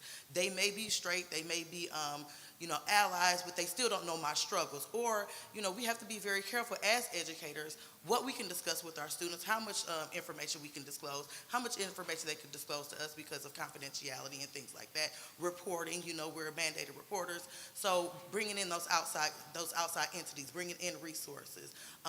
This is how I became involved with Chad in the House of Demira originally, that I started. Several of my former students from that school, it's like, okay, there's only so much I can do within my wheelhouse of where I'm working at here. But I do know organizations and outreach programs and people that can assist you in everything that you need, from testing, information, support, food, shelter, clothing. We have several. Could I get some of my babies back there from Alliance to just wave that I connected with the House of Demira and Alamikli? So those are the things that we need to do, because there's in education, we can only do so much. So bringing them into a house, so this is what I always tell people. At a school level, we their parents 8 hours a day. We see those students more than their parents do. But then outside of that, for those parents that are working second shift to make ends meet, they have to work several jobs. Then what are their children doing when they have that downtime? Who are they around? Who are their influences outside of their educators? That's when it comes to the houses. That's when it comes to these legendary mothers and fathers, the TTs and things of that nature. So that's where their other set of parents come in at, or those ones that are going and staying at youth shelters or homeless.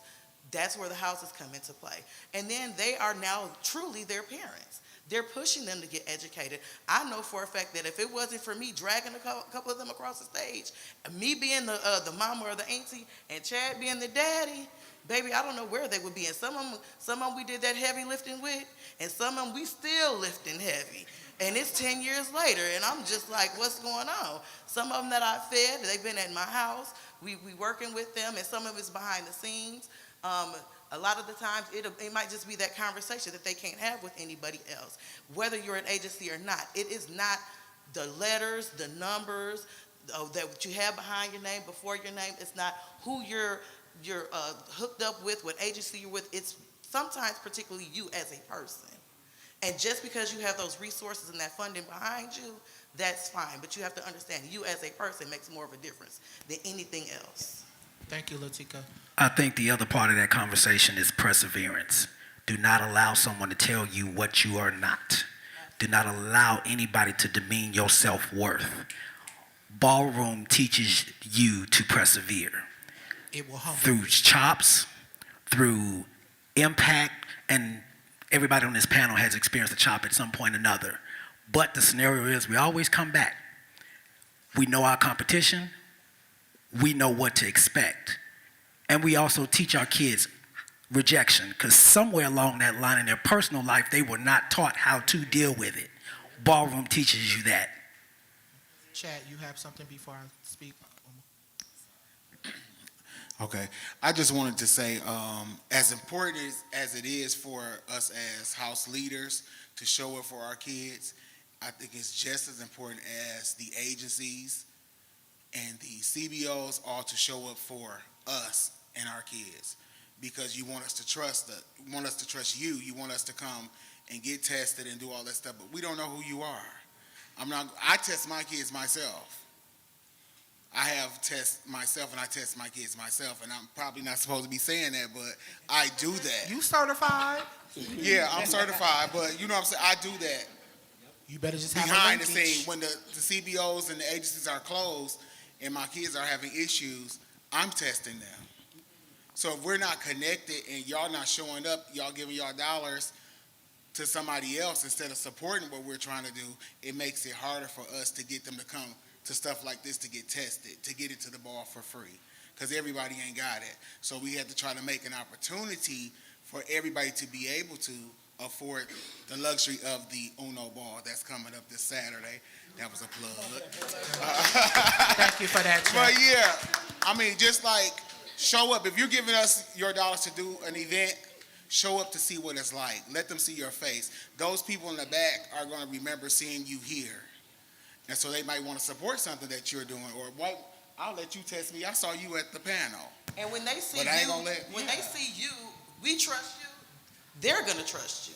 So now we can take that. We can take us out of being the middleman, and then you're going to be able to reach more people because they're going to say, "I randomly seen Seven. I randomly seen Seven out doing a whole nother thing. I was recruiting for my school, out here doing my thing, and just a connection. And then we connected here, and now we're like, oh, we're going to connect there. And then if my children, my little nieces and nephews see me talking to Seven, although they love her more than they love me right now, but they see me talking, they're going to be like, oh, well, Miss Tamika was talking to them, or Latika was talking to them, or Miss Seven was talking to them. I can trust them because she trusts them, not just a face in a crowd or a name on a check. And wait a minute, I want to say one thing. Go ahead. Y'all have to remember, just by me saying, go get tested, is frightening to people.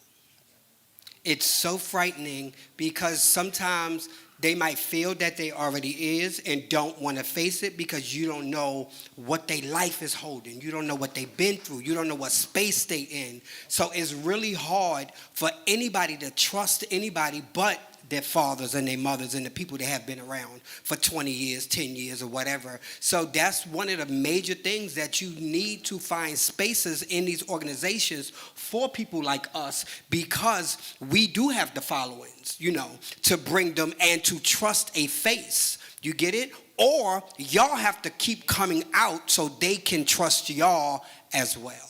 I often say, no one wants to spend $500 on the outfit because the girls do spend this kind of money on an outfit for a ball. No one wants to spend $500 on an outfit, go and get tested the day of the ball to only find out that they're now living with HIV. That is more traumatizing than knowing that you're living with HIV now. And I've seen it. And this is what happens, which is why I often push, especially as a consultant, I say, find an initiative to test the people before the ball. Outside the ball, because it's no secret. If you leave and you disappear and they know you went and got tested to get into the ball, the girls know what's going on. And like none of this is a secret to what we do. And agencies and leaders think that it's a secret. Oh, no one's gonna know. No, people know. That's one of the challenges. When one person comes back reactive, a list of people know what's coming next. And it's there frightening. was a time. It's so frightening to see your kids learning something and going crazy at the same time. Yes. It's so many kids that I have grown with the last 40 years, for real, that have babies, half of them be crying for like a whole day because they can't understand what went wrong. Do you get it? And sometimes you might don't even have the answers, but you have to sit there and try to figure something out for these kids. Yep. Right. It's so crazy, and it don't only take y'all, it take all of us together as one to try to fix this problem. Yes. It's not your problem, it's not my problem, it's our problem. Right. And Seven, to add to something else that you mentioned, I think for me as a house mother, a chapter mother, I not only talk to my kids about professional development and helping them through their goals, but I put my kids and people in the community in situations to actually demonstrate and get that experience. And I get them compensated for that, right? So we have people in our house who are writers. They wrote for Our Lives magazine. When people want catering people, I refer Chad. When people want so for me as someone that I consider myself to be more established in leadership, it's for me to create opportunities for our village so that they not only have experience, but creditable experience. So when you are going to agencies and you are going to the state, they can see that this is not just a person of lived experience, but they have the professional component too. And what you don't have, trust me, I can teach you vaccine or find somebody. Right? So it's not just about having the conversations, but creating opportunities for y'all to thrive in these situations and for y'all to actually be able to speak to not just your lived, but your professional experience as well. I think one of the other things when we're talking about bridging the gap between CBOs and the house community or the gay community itself is the communication. Chad, Ricardo, myself, Toya can go to any one of you and ask us for assistance for a ball. Here's what comes with this and here's why we need this. And a rejection from that agency without a definitive explanation as to why it cannot be done. To most of us, it looks like, what happened? And then we watch those same dollars go to something different that does not impact the community. How many times does our community have to keep watching that? So with this, I hope this is a bridging thing and not still a us and them. We're coming together on this, but you understand our angst as to why we have to keep dealing with this and we keep having these panel discussions and the same thing keeps happening. I'm not singling you out, and the same thing keeps happening. So we're hoping this go round that this is a little different. I appreciate this approach this time. Even with, as we talked about going to balls and stuff and people getting tested, kids are not going to get tested at balls, and if they do get tested, they're not going to come back and get the results. So is it effective for the agency to even think about that at a ball? Well, I always tell people, don't test them at the ball. Send them home with an at-home HIV test and teach them how to use that at home, or, just networking them. Go ahead, Ms. Sinclair. I just want to say one thing before Erica speaks. The other part that I spoke to that we don't speak about is the mistrust. So one of the things that's, as people wonder why I am where I am, one of the things that I did was I actually took the time to map out the mistrust that had occurred between leaders before me and agencies in the state HIV program. I legitimately met with leaders who were in this community who lost funding from the state, who did these things to me to find out what happened. So the other part is that as we want agencies to come to us, we have to hold our community members accountable to the dollars that they screw over, to the agencies that they don't have loyalty to and don't do right with the money. Because as a leader that's in this community, it's a few of us in this room that can speak to the mismanagement of leaders in our group that has fucked it up for us. And then we take the grunt of that, right? But no one protects us from that. And then we have to clean it up, because if we don't, that means going to Jacob means that we can't get a lousy $10,000 because Juku spent the money on a new car and not use it for the community. And no, these are real things. Like, we have to call this stuff out.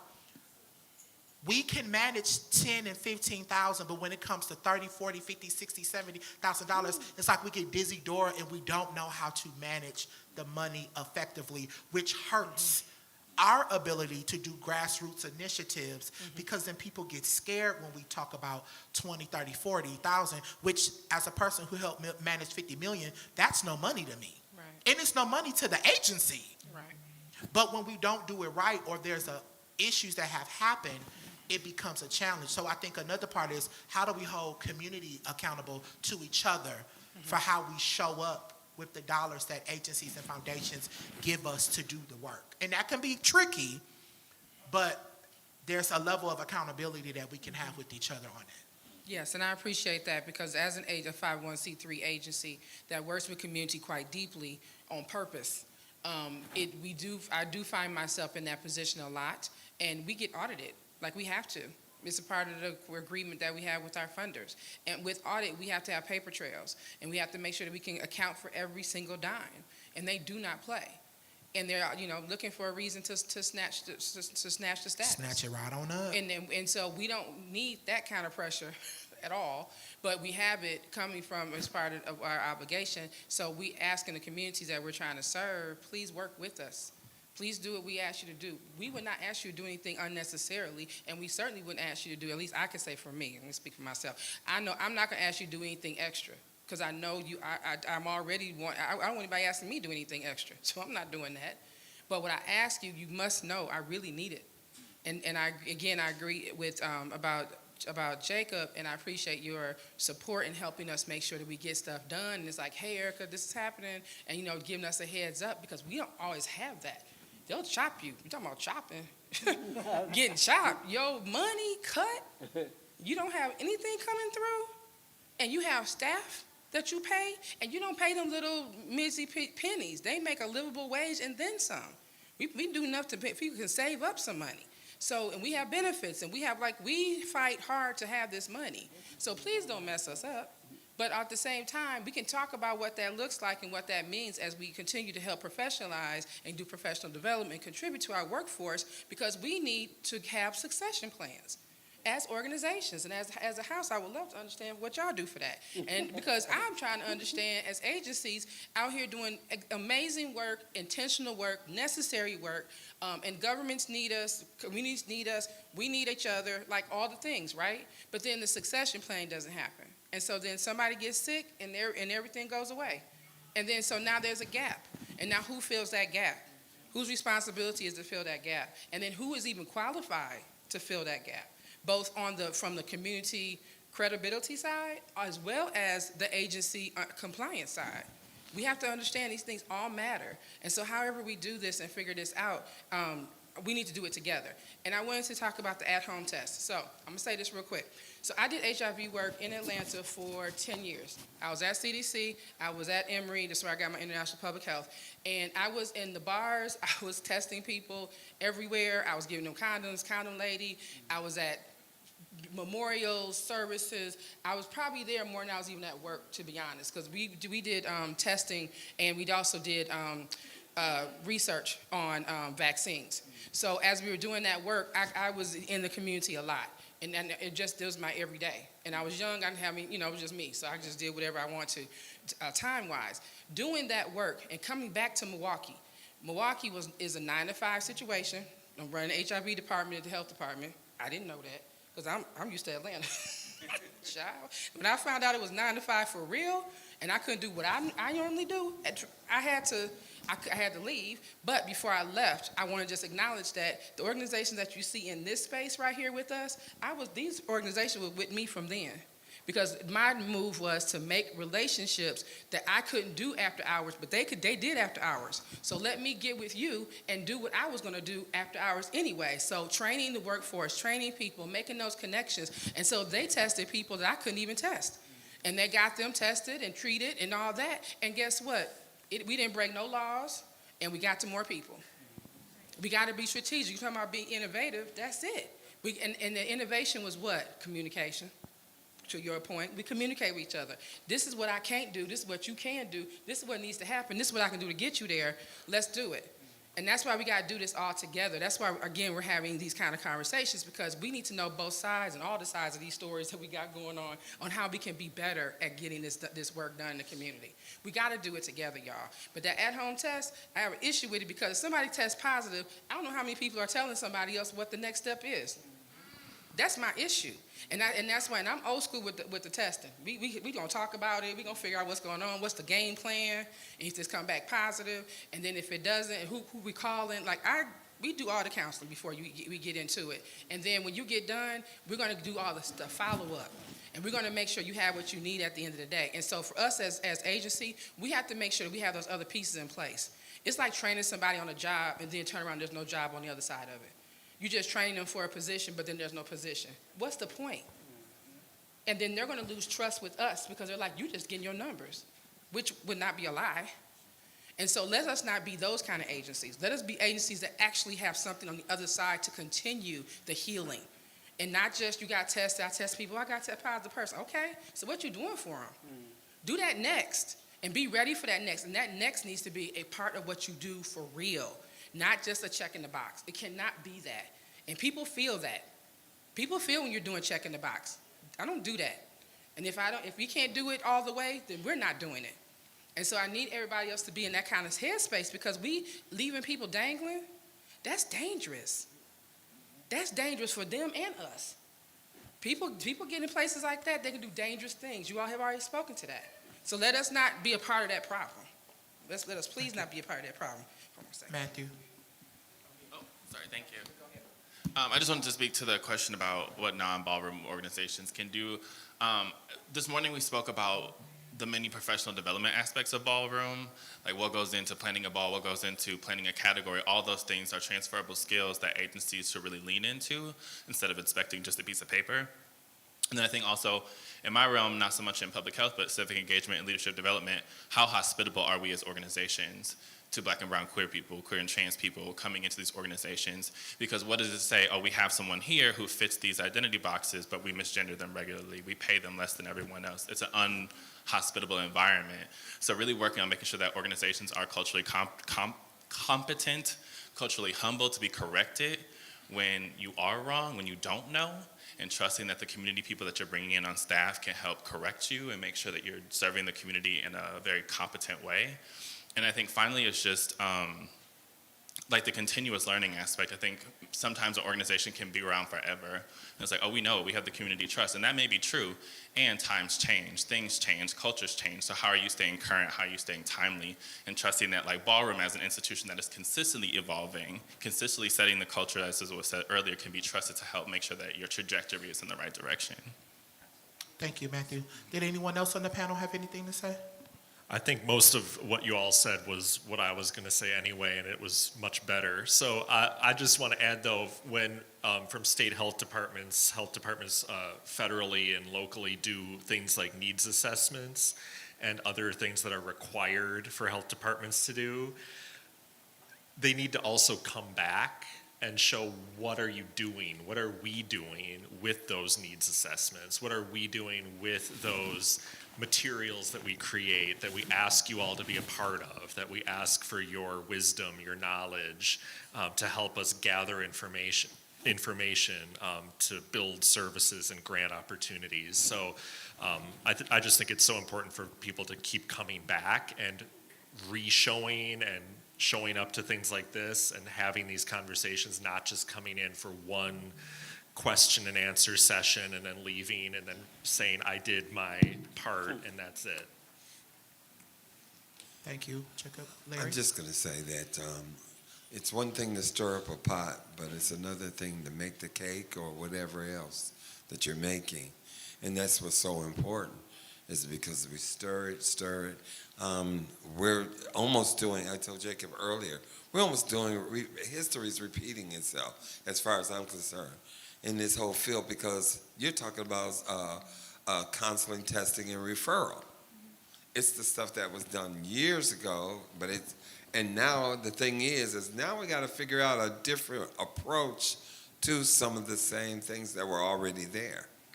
So that's what I was talking about earlier about change. So we have to change the thinking process, because those children that you raised back there, you and Chad, etc., and I met some of them, they've grown into a different mentality because of what society is offering. So now it's a challenge to that understanding versus what we understand, and we have to collaborate to trust each other enough to move forward. I'm stopped. Thank you for that, Larry. So as we know that, as we spoke about the areas to consider, things that agency, non-ballroom leadership think about, we know that all of this impacts people getting access and the resources to live a healthier life, right? So let's move into our first question that I asked is, how did COVID and Mpox and other vaccines impact ballroom in your experience? So like I said earlier, I believe that it impacted us a lot. And kind of negatively, because like I said, a lot of this community is displaced and neglected and already like abstracted from family and friends and like our course. So to be in another space where the world was forced to be withdrawn and separated, it was like, I just feel like another layer, or like taking the Band-Aid off when we were already in this space to try to like heal each other. I just feel like that made it like a little more worse, because it was already that hands-on connection with ballroom community and queer people like in our culture. So that is like just probably made more separation anxiety, if you ask me. And I agree too. Just by the gay community don't really have family, they are their family. So when you take that apart, they gagging in every situation. They don't know what to do because that's all they knew, period. So when COVID hit, I cringed. I'm 55 years old and I cringed. You get it? So at the end of the day, could you imagine an 18-year-old can't go outside, can't be with their friends, they don't know anything else. So yeah, and then there's a lot you don't know about COVID at that time. So you don't know what's right, what's wrong. The only thing you know is we all can't even touch your family, be around your family. You watching people on screen instead of going to their house. It was really crazy, and no one knew what to do about it. It was crazy. Thank you. Jacob, can you speak to the impact of COVID and the impact of that on the rates and the accessibility to care and testing and things of that nature? Yeah, so for about a year after the COVID-19 pandemic really hit, testing services were inaccessible. They were limited for a while. They weren't even available at all because agencies had to close down due to public health emergencies. And so as testing services gradually started opening again, people were accessing testing, but then we also saw an increase in new HIV diagnoses over the year and a half following that. And it's partly because the services weren't available, right? So if a person can't access care, can't access testing, that doesn't mean they're not having sex. They're still having sex, and still that's the main way that HIV is transmitted in Wisconsin and most places across the country. So that was what we saw in the data over the last 2 years, is actually an increase in the number of new diagnoses than what we were seeing pre-COVID, which was sort of a slow decline in the number of new diagnoses. I think Mpox took everyone by surprise. That was not something anyone had on 2023 bingo card. So that was something we really had to adapt. And I think we learned some good lessons from COVID that we applied to the Mpox response, and also screwed some things up along the way as well. So once again, it's like, here we go again, people not listening to community members when they're telling them what we should do, what we need to do. People who were involved in the response who really shouldn't have been, quite frankly, because they don't really have the kind of experience working with the communities who were most impacted. So those kinds of things came up again. And each time we go through something like this, though, I feel like we're able to apply some of the lessons learned and get better in how we respond every time. Thank you. Any questions from people in the audience that's not on the front row panel? Do you all have any questions? Anybody? Anything comes to mind?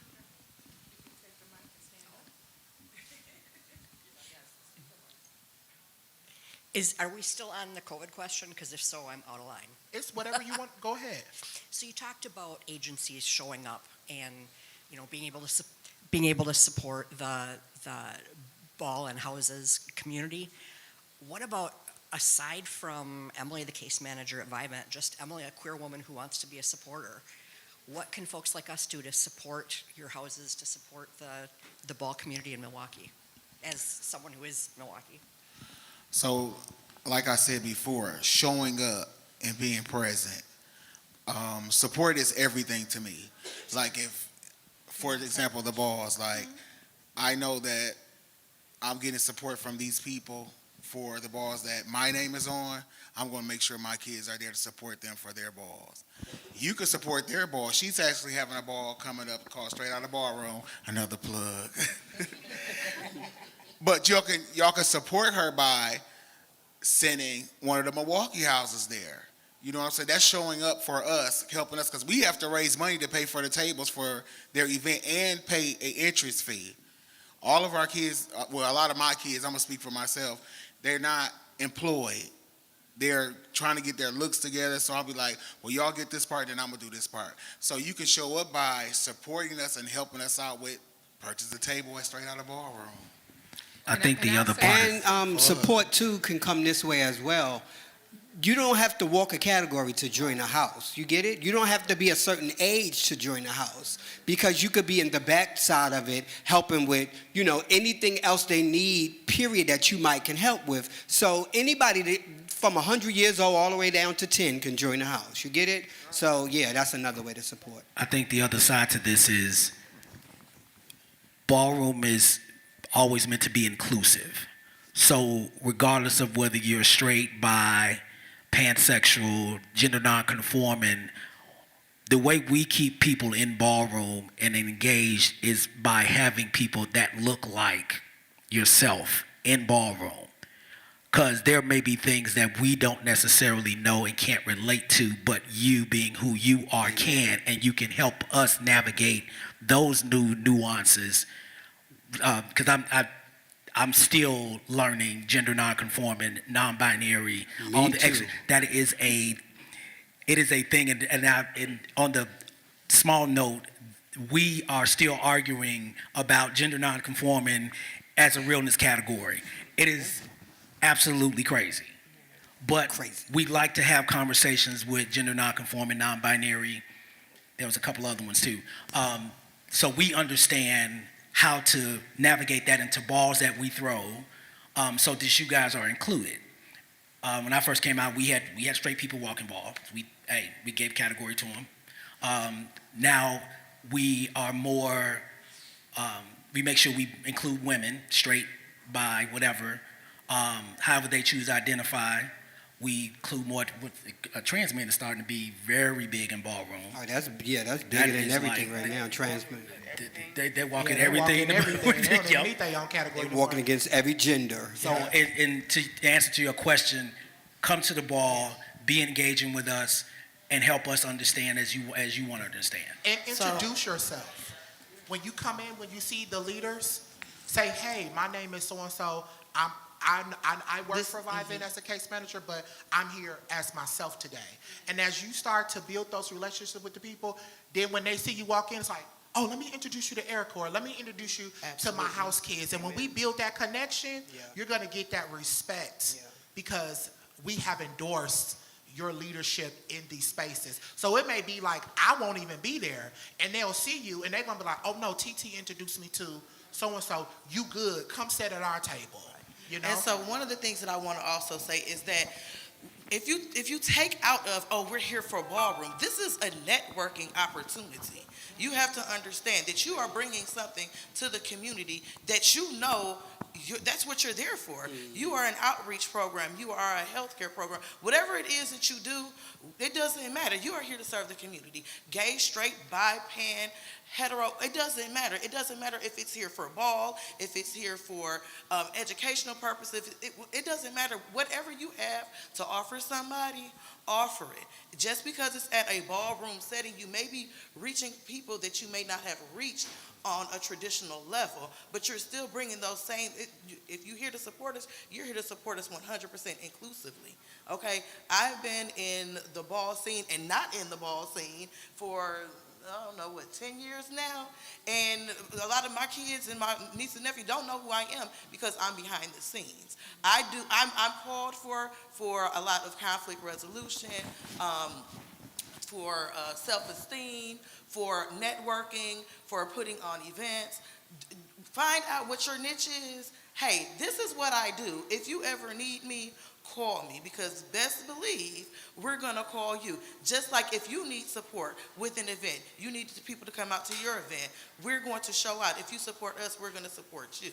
So don't say, what can we do for the ballroom scene? What can we do as a people, as a community? Because that's what we are. If we keep on putting these boxes and these lines and drawing things in the sand and saying you're them and we're us, that's the problem. Now, yes, we appreciate that you're here to support Ballroom, but we are all community activists. We are all community supporters. And when you start looking at us as an equal, then we will have much more success in everything that we're doing.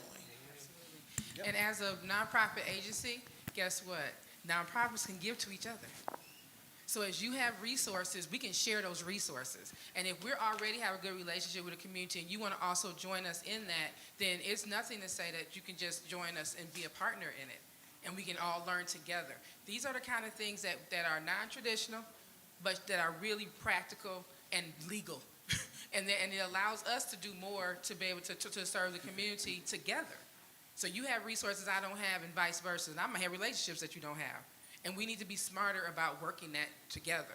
And that's what all these agencies that are in here, I need us to be very clear about that. We need to learn how to work together. And guess what? Funders want us to do that.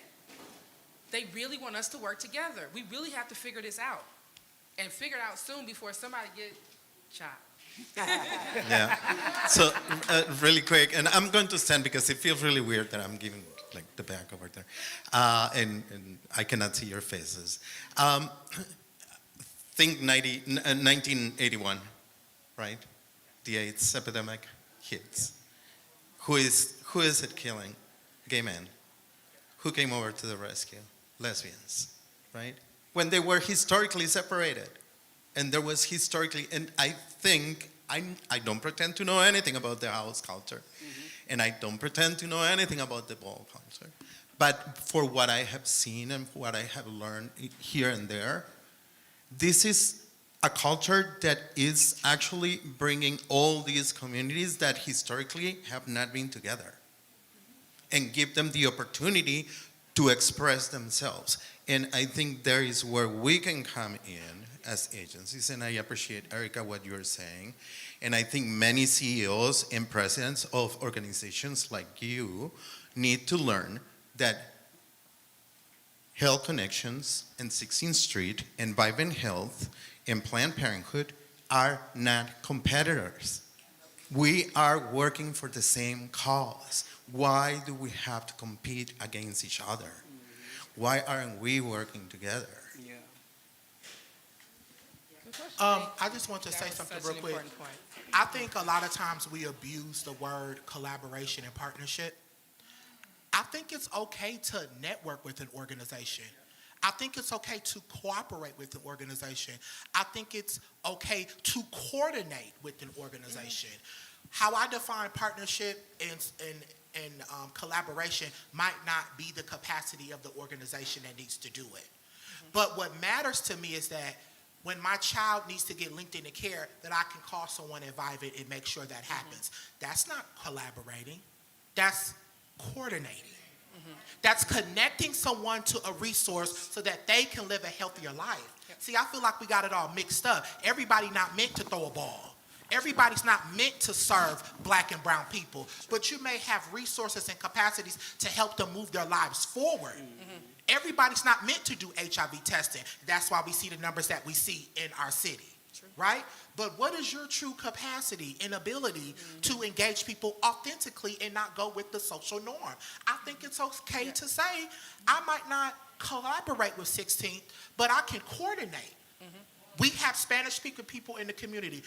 I instantly connect them to 16th Street or UMOS. Why? Because I want people to see people who look like them. So I might not send them to Health Connections.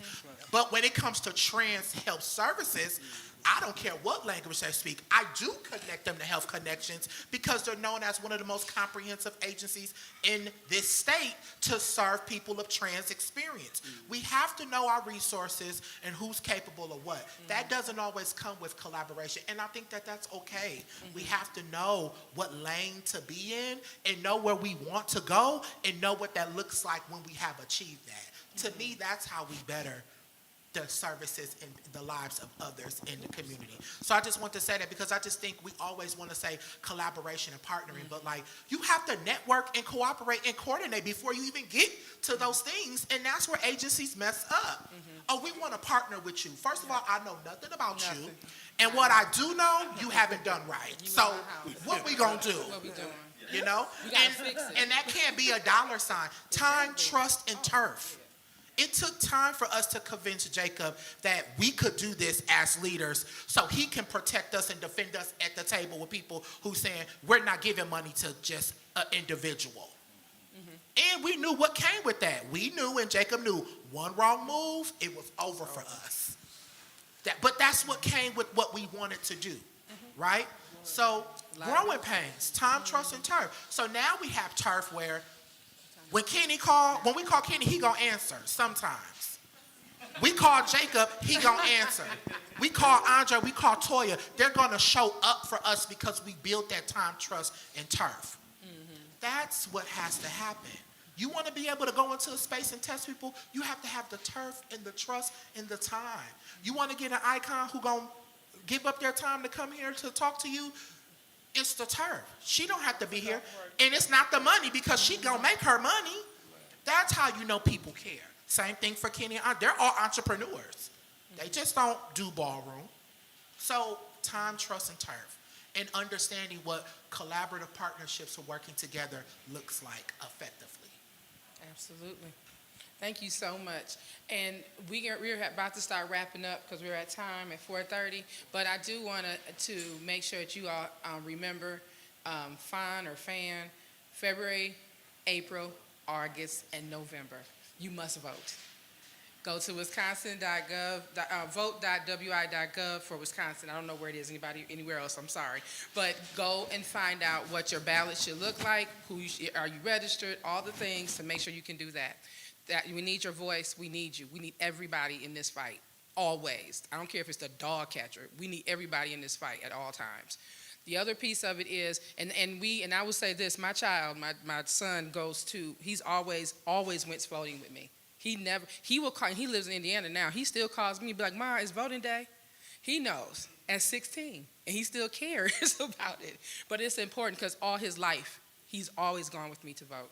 And so we need to do that even with the adults in our lives. We need to make that such a priority that this year is such a fight. We got to be in it, y'all. We cannot afford to not be in this fight. And the other fight that we have is the ones that we're talking about, which are everyday fight for life and resources and access and things like that. But guess what? Just in this room, as I look around, we are our resources. We literally have everything we need. And we need to be able to reach out to each other and make sure that we understand that when we reach out, that you're going to reach back. The trust is when I heard that loud and clear. Everybody that said that, everybody said that today. And everybody really, and clearly when you say trust, that means you've been a victim of distrust. And you've been on the other side of it. And you've given your social capital and somebody took it, agency took it and didn't give it back because you don't give back social capital. It just gets taken. And so you get to figure out how, as an agency, how not to put yourself in that situation. And if you do, then somebody has to be fighting for us because that's hard. It's hard for me to go back to my family and say, well, I thought we were going to eat today. But they changed their mind. And now what am I saying? What am I giving them to hold on to turn around and trust? So as healthcare, we have to be figuring out ways, and not just healthcare, just all the agencies, all the industries, but as healthcare in particular, as a representative of it, we have to be better about communicating with those that we serve. We need y'all to tell us what you need so that we can give it to you in the way you need it. I don't want us to be walking around thinking that we're doing something for somebody and we're not doing it right. And you said culturally competent earlier, and I always use culturally intelligent. I want to know what I don't know. And I know, and it's you have that feeling. You're like, ooh, something ain't right. Something ain't right about what I just did or just said, and fix it immediately. Recognize it and fix it immediately. Don't wait, don't figure out the statement, be a human. And just say what you have to say now, and the timing matters. So we don't want to wait 20 years and 6 months, and you got to say what you got to say now. So in that vein, I want us to just think about the things that we heard today and how we can figure out ways that we can fit ourselves into the solutions of some of the healing that we all have to do at all different levels. We appreciate the ballroom community legends and icons and legends being here today and being a part of and letting us know how we can work together. And you telling us is so important. It's us listening to you is what's going to make this move better and move faster. So I look forward to the next conversation because this is just the first one. We got to have more. We can't just have one conversation and be like, we did it. No, we didn't. We opened the door. We let people know that this is what we're interested in. But other than that, we got to do more. And so going back to, and I will plug it, Chad, if you don't plug it, the Uno Ball. Why are we calling it the Uno Ball? So it's actually an acronym. Oh, please. Okay. Hello. Okay. So UNO, I used it as an acronym for urban, which is us, the nexus, which is us, and the objective is to get us together and do what we need to do. This Saturday is going to be awesome. I explained to Erica, Simona, and a couple of other people that we have never had a ballroom experience where we could have it at a level what we see on TV. I expressed to them at first when I walked into space, I kind of turned around and was like, okay, I don't want these kids to come up here and tear these people nice place up. I was nervous because we was in such a nice establishment. I was like, we've never done this in like all our years in ballroom. We've had halls and stuff like that, but on the other end of that, I was like, if we keep them in the basement, they gonna have basement mentality. That's right. So we're gonna try to bring them up out of the basement. We're elevating. We're But if taking you them mess to it this up, year. you're going to be back. No. We ain't gonna mess it up. You will not Because we mess got it real up. security from the east side. So there's We that. ain't gonna mess it up. So yeah, it's gonna be a time. Please come. You can sit at our table this Saturday. We got space Please at our come. table, So too. yeah. But Health yeah. Connections is proud to be having our first ball and having an agency ball and having appreciative to being invited into the community to be able to hold one. So I appreciate you, Chad, for allowing us, and you, Ricardo, for telling me what is happening and what we're supposed to be doing, how Could this I speak works, on like that? all the logistics, like that matters. And the community that has been built is so strong, is so. It's just amazing, and I appreciate what you all do, what you continue to do. I appreciate you taking care of your kids and trusting us to help take care of your kids. That's huge. That's huge. I do not take that lightly, and neither does my staff. So we appreciate being a part of this experience, and you have to experience this space. You have to experience ballroom, and to put the two together is just nothing going to be short of amazing. So don't miss it. Come, bring other people with you, and we are here to allow you to be in this space, be a part of the community and see what it's about. And let's do it for real. Lip service only goes so far. You guys show up. You guys show up. So we hope to see you all there. Anybody that's be live streaming, we're talking to you too. We need you there. And you need to be there. So healthconnectmke.org is our website, and you'll be able to get more information there. We're also the ball's on Eventbrite under the Uno ball, and I think that's and then we also have Constant Contact. But that's the ways you can get in touch with us and get your tickets. It's only $20, but it's $20. So to your point and to your well taken. Everybody doesn't have it. Those that don't, we're working it out. So everybody that wants to be there. Oh, the doors open at 6. LSS, it's at 5. Doors were open at 5. LSS walks at 6, and we're out of there by 11. Yep, it's gonna be tight. Y'all better make it move. Y'all better come on. It's not gonna. Don't play now. So yep, it starts at the doors open at 5. So we'll be there. We'll be ready. We're ready to receive you. The space is beautiful. The decorations are amazing, and you guys are just gonna love it. So I can't wait to see everybody there in action and in motion. I can't wait, and I can't wait to see you. So with that said, thank you so much for being a part of Health Connection Incorporated's panel on National Black HIV/AIDS Awareness Day. This is a wonderful way to introduce our theme of cultural healing and civic engagement, and I couldn't think of a better way and better people to do it with. So thank you so much. Thank you.